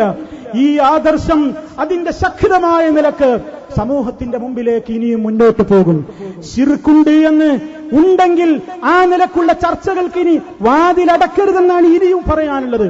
പഠനങ്ങൾ നടക്കട്ടെ. നമ്മൾ എന്തിന് ഗൾഫിലെ പണ്ഡിതന്മാരെ ഭയപ്പെടണം? അവർ പറഞ്ഞത് മുഴുവൻ എണ്ണാക്കുതറാതെ വിഴുങ്ങണമെന്ന് ഞാൻ പറഞ്ഞു. ഗൾഫ് പണ്ഡിതന്മാരുടെ മുമ്പിൽ പോയിട്ട് ചർച്ച ചെയ്യുന്നതിന് ആരോടാണ് അച്ചാരം വാങ്ങിയെന്നാണ് നിങ്ങൾ പറയുന്നത്? ഞാൻ ആരോടും അച്ചാരം വാങ്ങിയിട്ടില്ല. ഗൾഫിലുള്ള പല പണ്ഡിതന്മാരുമായും ഫോണിലും നേരിട്ടുമൊക്കെ സംസാരിക്കുമ്പോൾ അതെ, നമുക്കെല്ലാം പരിചയമുള്ള സൗദി അറേബ്യയിൽ ഇസ്ലാഹി സെന്ററുകളുടെ കോർഡിനേറ്റർ ആയിക്കൊണ്ട് ബഹുമാന്യനായ AP കൊല്ലങ്ങൾക്ക് മുമ്പ് നിശ്ചയിച്ചിട്ടുള്ള ബഹുമാന്യനായ വ്യക്തിത്വമല്ലേ ഈദാൻ എന്ന് പറയുന്ന ആ സൗദി അറേബ്യയിലുള്ള പ്രമുഖനായ വ്യക്തി, അദ്ദേഹം ആവശ്യപ്പെട്ടില്ലേ നമ്മോട്? പലരും ആവശ്യപ്പെട്ടില്ലേ? അവരാവശ്യപ്പെട്ടതല്ലേ? നമുക്കെന്താ പോയിക്കൂടെ? അവര് പറയുന്നത് നമ്മുടെ പ്രശ്നങ്ങൾ ഇങ്ങനെയുടെ ചർച്ചയ്ക്ക് വേണ്ടി ഞങ്ങൾ വരാൻ സന്നദ്ധരാണെന്ന്. അവിടുത്തെ മിനിസ്ട്രിയിലേക്ക് കത്തയച്ചാൽ ആ മിനിസ്ട്രി നമ്മെ സ്വീകരിക്കും, അവരുടെ ചെലവിൽ എന്ന് വരെ പറഞ്ഞിട്ട് നിങ്ങൾ വരണം, നിങ്ങൾ ഈ വിഷയത്തിൽ ചേരിതിരിഞ്ഞ് പോരിനിറങ്ങരുത്, വാദപ്രതിവാദം നടക്കരുത് എന്നൊക്കെ പറഞ്ഞു. എന്നും ഐക്യത്തിന് വേണ്ടി മാത്രമേ ഈ ഉള്ളവൻ ശബ്ദിച്ചിട്ടുള്ളൂ. എറണാകുളത്ത് വെച്ച് ചേരിതിരിഞ്ഞ് രണ്ടു കൂട്ടരും ശിർക്കിന്റെ പേരിൽ വാദപ്രതിവാദം നടക്കാൻ പോകുന്നു എന്ന് കേട്ടപ്പോൾ രണ്ടു പക്ഷത്തുമുള്ള എന്റെ ബഹുമാന്യരായ സ്നേഹിതന്മാരെ ഞാൻ വിളിച്ചിട്ടുണ്ട്. എന്റെ സ്നേഹിതന്മാരെ ഞാൻ രണ്ടു പക്ഷത്തുമുള്ളവരെ വിളിച്ചിട്ടുണ്ട്. നേരം പുലരുവോളം ഉറക്കമൊഴിച്ചുകൊണ്ട് ഞാൻ അവരോട് കരഞ്ഞു പറഞ്ഞിട്ടുണ്ട്, ഈ സംവാദം നിങ്ങൾ നടത്തരുത്, ഇത് നമ്മൾക്ക് ഗുണം ചെയ്യില്ല, നമുക്കിത് ഉള്ളിൽ ചർച്ച ചെയ്യാം, ഇത് നടക്കരുതേ എന്ന് ഈ ഉള്ളവൻ ആവശ്യപ്പെട്ടു. ബഹുമാന്യനായ എന്റെ TPയെ വിളിച്ചുകൊണ്ട് കരഞ്ഞുകൊണ്ട് ഞാനന്ന് രാവിലെ സംസാരിച്ചിട്ടുണ്ട്. ബഹുമാന്യനായ സക്കരിയ സലാഹിയെ വിളിച്ച് സംസാരിച്ചിട്ടുണ്ട്. അതുമായി ബന്ധപ്പെട്ട എറണാകുളത്തൊരു വ്യക്തിയുമായി ഞാൻ വിളിച്ച് സംസാരിച്ചിട്ടുണ്ട്. ബഹുമാന്യനായ എന്റെ അനസ് മുസ്ലിയാരോട് ഞാൻ സംസാരിച്ചിട്ടുണ്ട്. അങ്ങനെ പലരുമായും ഞാൻ സംസാരിച്ചിട്ടുണ്ട്. എന്തിനു വേണ്ടി? നാം തമ്മിൽ തല്ലണം എന്ന് പറയാനല്ല. തല്ലരുതേ, നമ്മൾ ഭിന്നിക്കരുതേ, അതിന് മാത്രം ഒരു പ്രശ്നം ഇതിലില്ല. ഏതോ ചാരന്മാര് 2002 ശേഷം മുശ്രിക്കുകൾ തന്നെ എന്ന് പറഞ്ഞുകൊണ്ട് അബ്ദുസ്സലാം സുല്ലമി കുബൂരികളുടെ പത്രത്തിൽ അഭിമുഖം കൊടുത്തുകൊണ്ട് നമ്മെ മുഴുവൻ മുശ്രിക്കുകളാക്കി. മൗലവി ഭാഗം എന്ന് പറഞ്ഞാൽ ബഹുമാന്യനായ എന്റെ AP അബ്ദുൽ ഖാദർ മൗലവി നേതൃത്വം കൊടുക്കുന്ന ആ മുജാഹിദ പ്രസ്ഥാനം കടുത്ത മുശ്രിക്കുകളാണെന്ന് പറഞ്ഞുകൊണ്ട് കുബൂരികൾക്ക് അഭിമുഖം കൊടുത്തപ്പോൾ നമ്മൾ ഒന്നായിരുന്നുകൊണ്ട് പോരാടിക്കൊണ്ട് നമ്മൾ പറഞ്ഞു, ഇല്ലടാ, ഇല്ല, ഞങ്ങളിൽ ഒരാളും ശിർക്ക് ചെയ്യുന്നില്ല, ഞങ്ങൾക്ക് ആ വാദമില്ലെന്ന് നമ്മൾ ഒന്നിച്ചു പറഞ്ഞിട്ട് പിന്നെ ഇതിലുണ്ടായ മറ്റൊരു പ്രത്യേകമായ ഒരു ചേരിതിരിവ്, പ്രിയമുള്ളവരെ, നമുക്കത് ഗുണം ചെയ്യുമോ? നാം വളരെ ആത്മാർത്ഥമായി ആലോചിക്കണ്ടേ? അതുകൊണ്ട് ഹുസൈൻ സലഫി അവിടെ അപശബ്ദമുണ്ടാക്കി പറയേണ്ടതല്ലാത്തൊരു കാര്യം പറഞ്ഞു എന്നാണ് പറയുന്നത്. പലർക്കും പല അഭിപ്രായമാണ്. അയാളുടെ ധിക്കാരം, അയാളുടെ അഹങ്കാരം, അയാൾ പറയരുതാത്തത് പറഞ്ഞു. നിങ്ങളൊന്ന് കൂടിയാലോചിക്കണ്ടേ? ഞാൻ എന്താ കൂടിയാലോചിച്ചിട്ട് പറയേണ്ടത്? ഇവർ പിരിച്ചുവിട്ട എന്തിനാന്നുള്ളതാ ഞാൻ പറയുന്നത്. ഞാനത് ഇന്നും പറയുന്നില്ല. ആ വിഷയത്തിൽ പിരിച്ചുവിടലും പിരിച്ചുവിടാതിരിക്കലും ഒക്കെ നേതൃത്വത്തിന്റെ അധികാരത്തിൽപ്പെട്ടതാണ്. ഞാനത് പറയാൻ ആളല്ല. പക്ഷേ ഈ കുട്ടിയെ നിങ്ങൾ അറുക്കരുത്.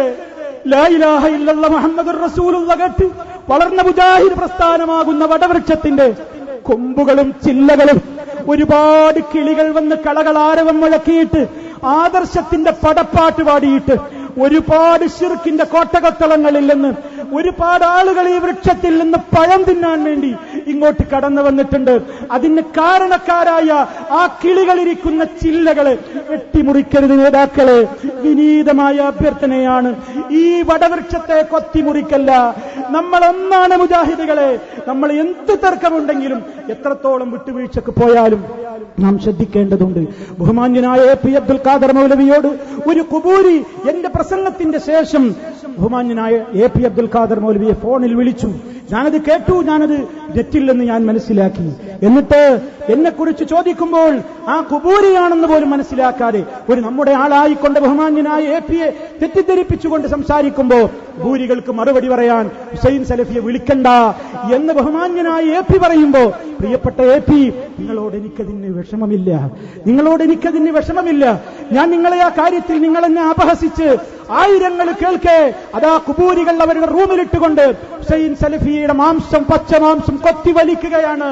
അതെ, എന്നെ വളരെ മോശക്കാരനായി നിങ്ങൾ കൊടുത്ത മറുപടി അതാ അവര് ജനങ്ങളെ കേൾപ്പിച്ചുകൊണ്ട് പരിഹസിക്കുകയാണ്. ബഹുമാന്യനായ AP, ഒരിക്കലും നിങ്ങളോട് എനിക്ക് വിഷമമില്ല. പക്ഷേ ഒരുപാട് ആളുകൾക്ക് തൗഹീദിന്റെയും സുന്നത്തിന്റെയും ശബ്ദം കിട്ടാൻ കാരണമായ ആ നാവുകൊണ്ട് നിങ്ങൾ ആദർശ പ്രസ്ഥാനത്തിന്റെ ആളുകളെ, എന്നെയല്ല ഞാനും നിങ്ങളും അടങ്ങുന്ന ആദർശ പ്രസ്ഥാനത്തിന്റെ ആളുകളെ വേദനിപ്പിക്കാൻ കുബൂരികൾക്ക് നിങ്ങൾ കൊടുക്കരുതായിരുന്നു എന്ന വിനീതമായ ഒരു അപേക്ഷ മാത്രമേയുള്ളൂ. അല്ലാഹു നിങ്ങൾക്കും നമുക്കെല്ലാവർക്കും തൗഹീദിന്റെ പാതയിൽ ഒന്നിച്ചു മുന്നേറുവാനുള്ള ആഫിയത്തും ദീർഘായുസ്സും നൽകിക്കൊണ്ട് അനുഗ്രഹിക്കുമാറാകട്ടെ എന്ന് പ്രാർത്ഥിക്കുവാനല്ലാതെ അത് ശബ്ദമായി ഒന്നും പറയാൻ ഞാൻ ഉദ്ദേശിക്കുന്നില്ല. എന്റെ പ്രിയമുള്ളവരെ, നമ്മെ സംബന്ധിച്ചിടത്തോളം നാം ഒരിക്കലും, ഞാൻ വീണ്ടും വീണ്ടും ആവർത്തിക്കുന്നതാണ്, എന്തോ എന്ന് എനിക്കറിയില്ല, എന്റെ മനസ്സിൽ നിന്ന് പിന്നെയും ആ വികാരം തന്നെയാണ് അണപൊട്ടി ഒഴുകുന്നത്. നമ്മളിവിടെ വിദ്യാർത്ഥികൾക്കിടയിൽ നടത്തുന്ന ഒരുപാട് പ്രവർത്തനങ്ങളുണ്ട്. മെഡിക്കൽ കോളേജ് വിദ്യാർത്ഥികൾ, പ്രൊഫഷണൽ വിദ്യാർത്ഥികൾക്ക് വേണ്ടി നടക്കുന്ന പ്രോഫ്കോൺ, എത്രയെത്ര സ്റ്റുഡൻസ് ആണ് ഇസ്ലാമിന്റെ വെളിച്ചം കണ്ടത്, ധാർമ്മിക രംഗത്തേക്ക് അവർ കടന്നു വന്നത്. താടി നീട്ടിയ, നിര്യാണിക്ക് മുകളിൽ വസ്ത്രം ധരിക്കുന്ന ഡോക്ടർമാരും എഞ്ചിനീയർമാരും ഉണ്ടായതിൽ പലർക്കും വലിയ മനസ്സാക്ഷിക്കുത്തും വിഷമവും തോന്നിയപ്പോഴും മുജാഹിദുകൾ മുഴുവൻ സന്തോഷിച്ചിട്ടേയുള്ളൂ ആ കുട്ടികളെ നോക്കിയിട്ട്.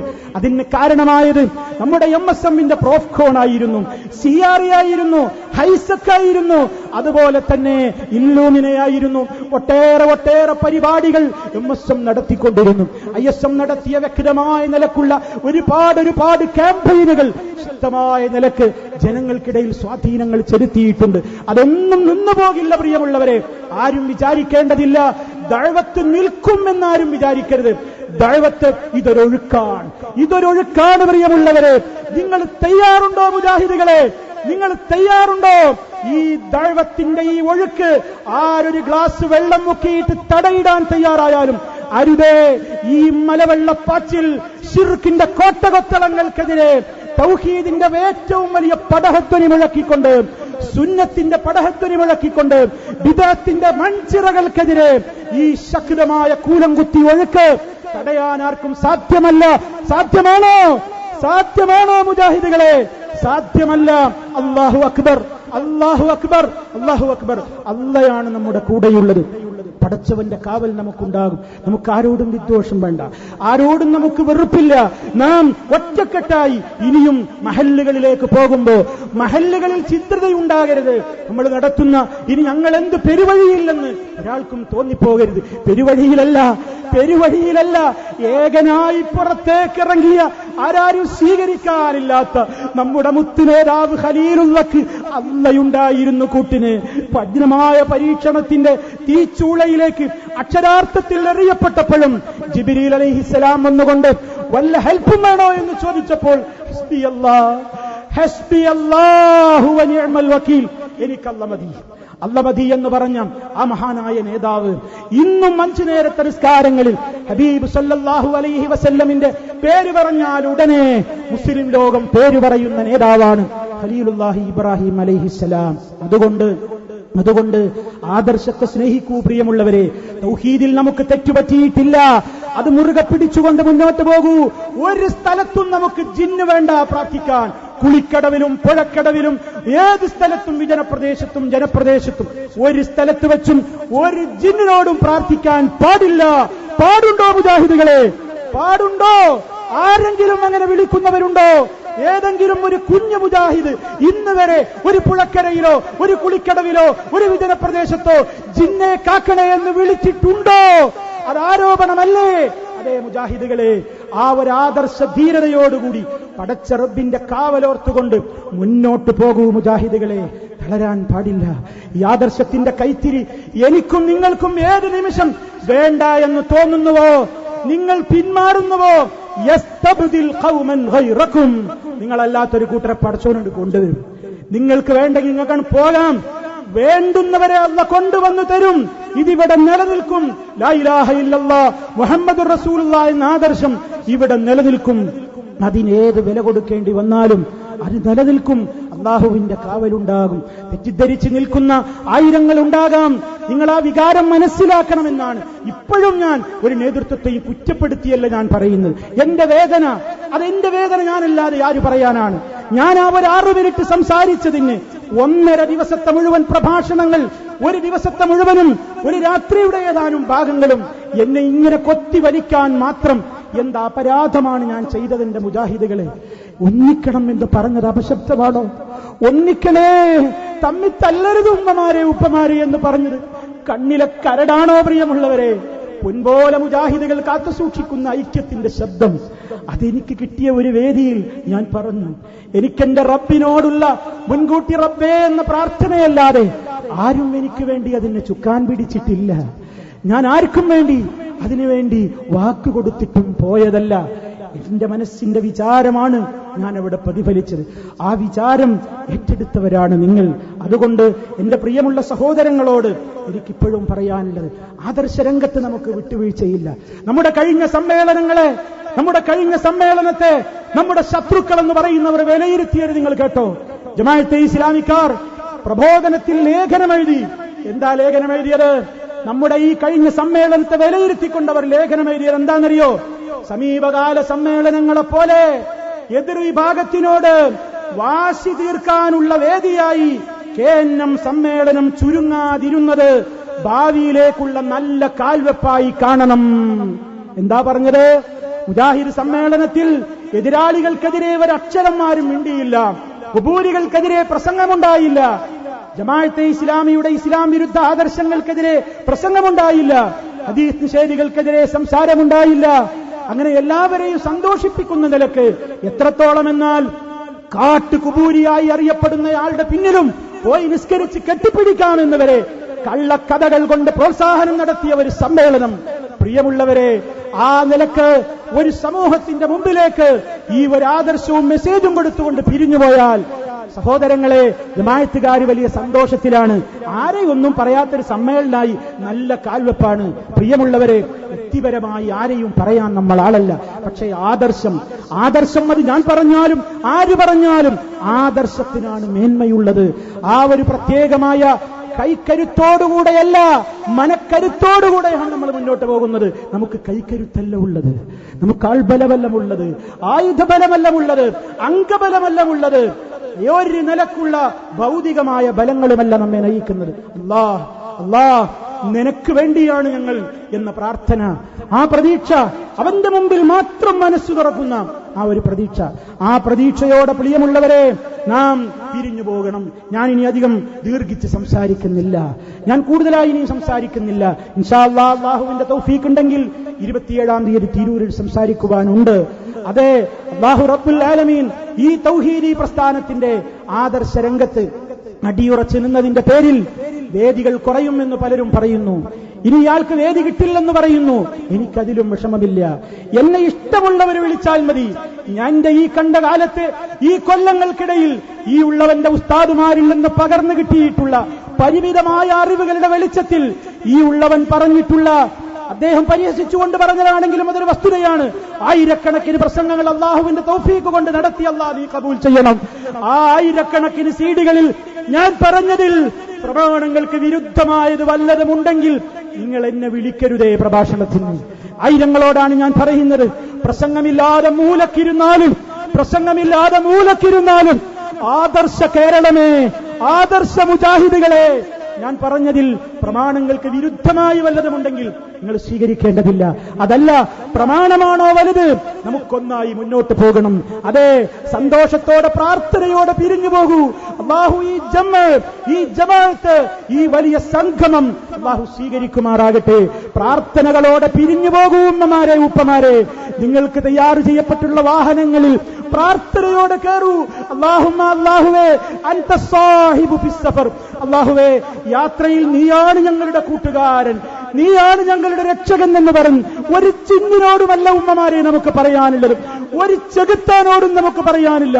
അല്ലാഹുമ്മ അൻത സാഹിബു ഫിസ് സഫർ വൽ ഖലീഫത്തു ഫിൽ അഹ്ൽ, അല്ലാഹുമ്മ ഇന്നാ നഊദു ബിക, അല്ലാഹുവേ നിന്നോട് ഞങ്ങൾ കാവൽ ചോദിക്കുന്നു, മിൻ വഅസാഇസ് സഫർ വകആബത്തിൽ മൻദർ വസൂഇൽ മുൻഖലബ് ഫിൽ മാലി വൽ അഹ്ൽ എന്ന് പറഞ്ഞ് പ്രാർത്ഥനയോടെ നിങ്ങളുടെ വാഹനങ്ങൾ സ്റ്റാർട്ട് ചെയ്യുക.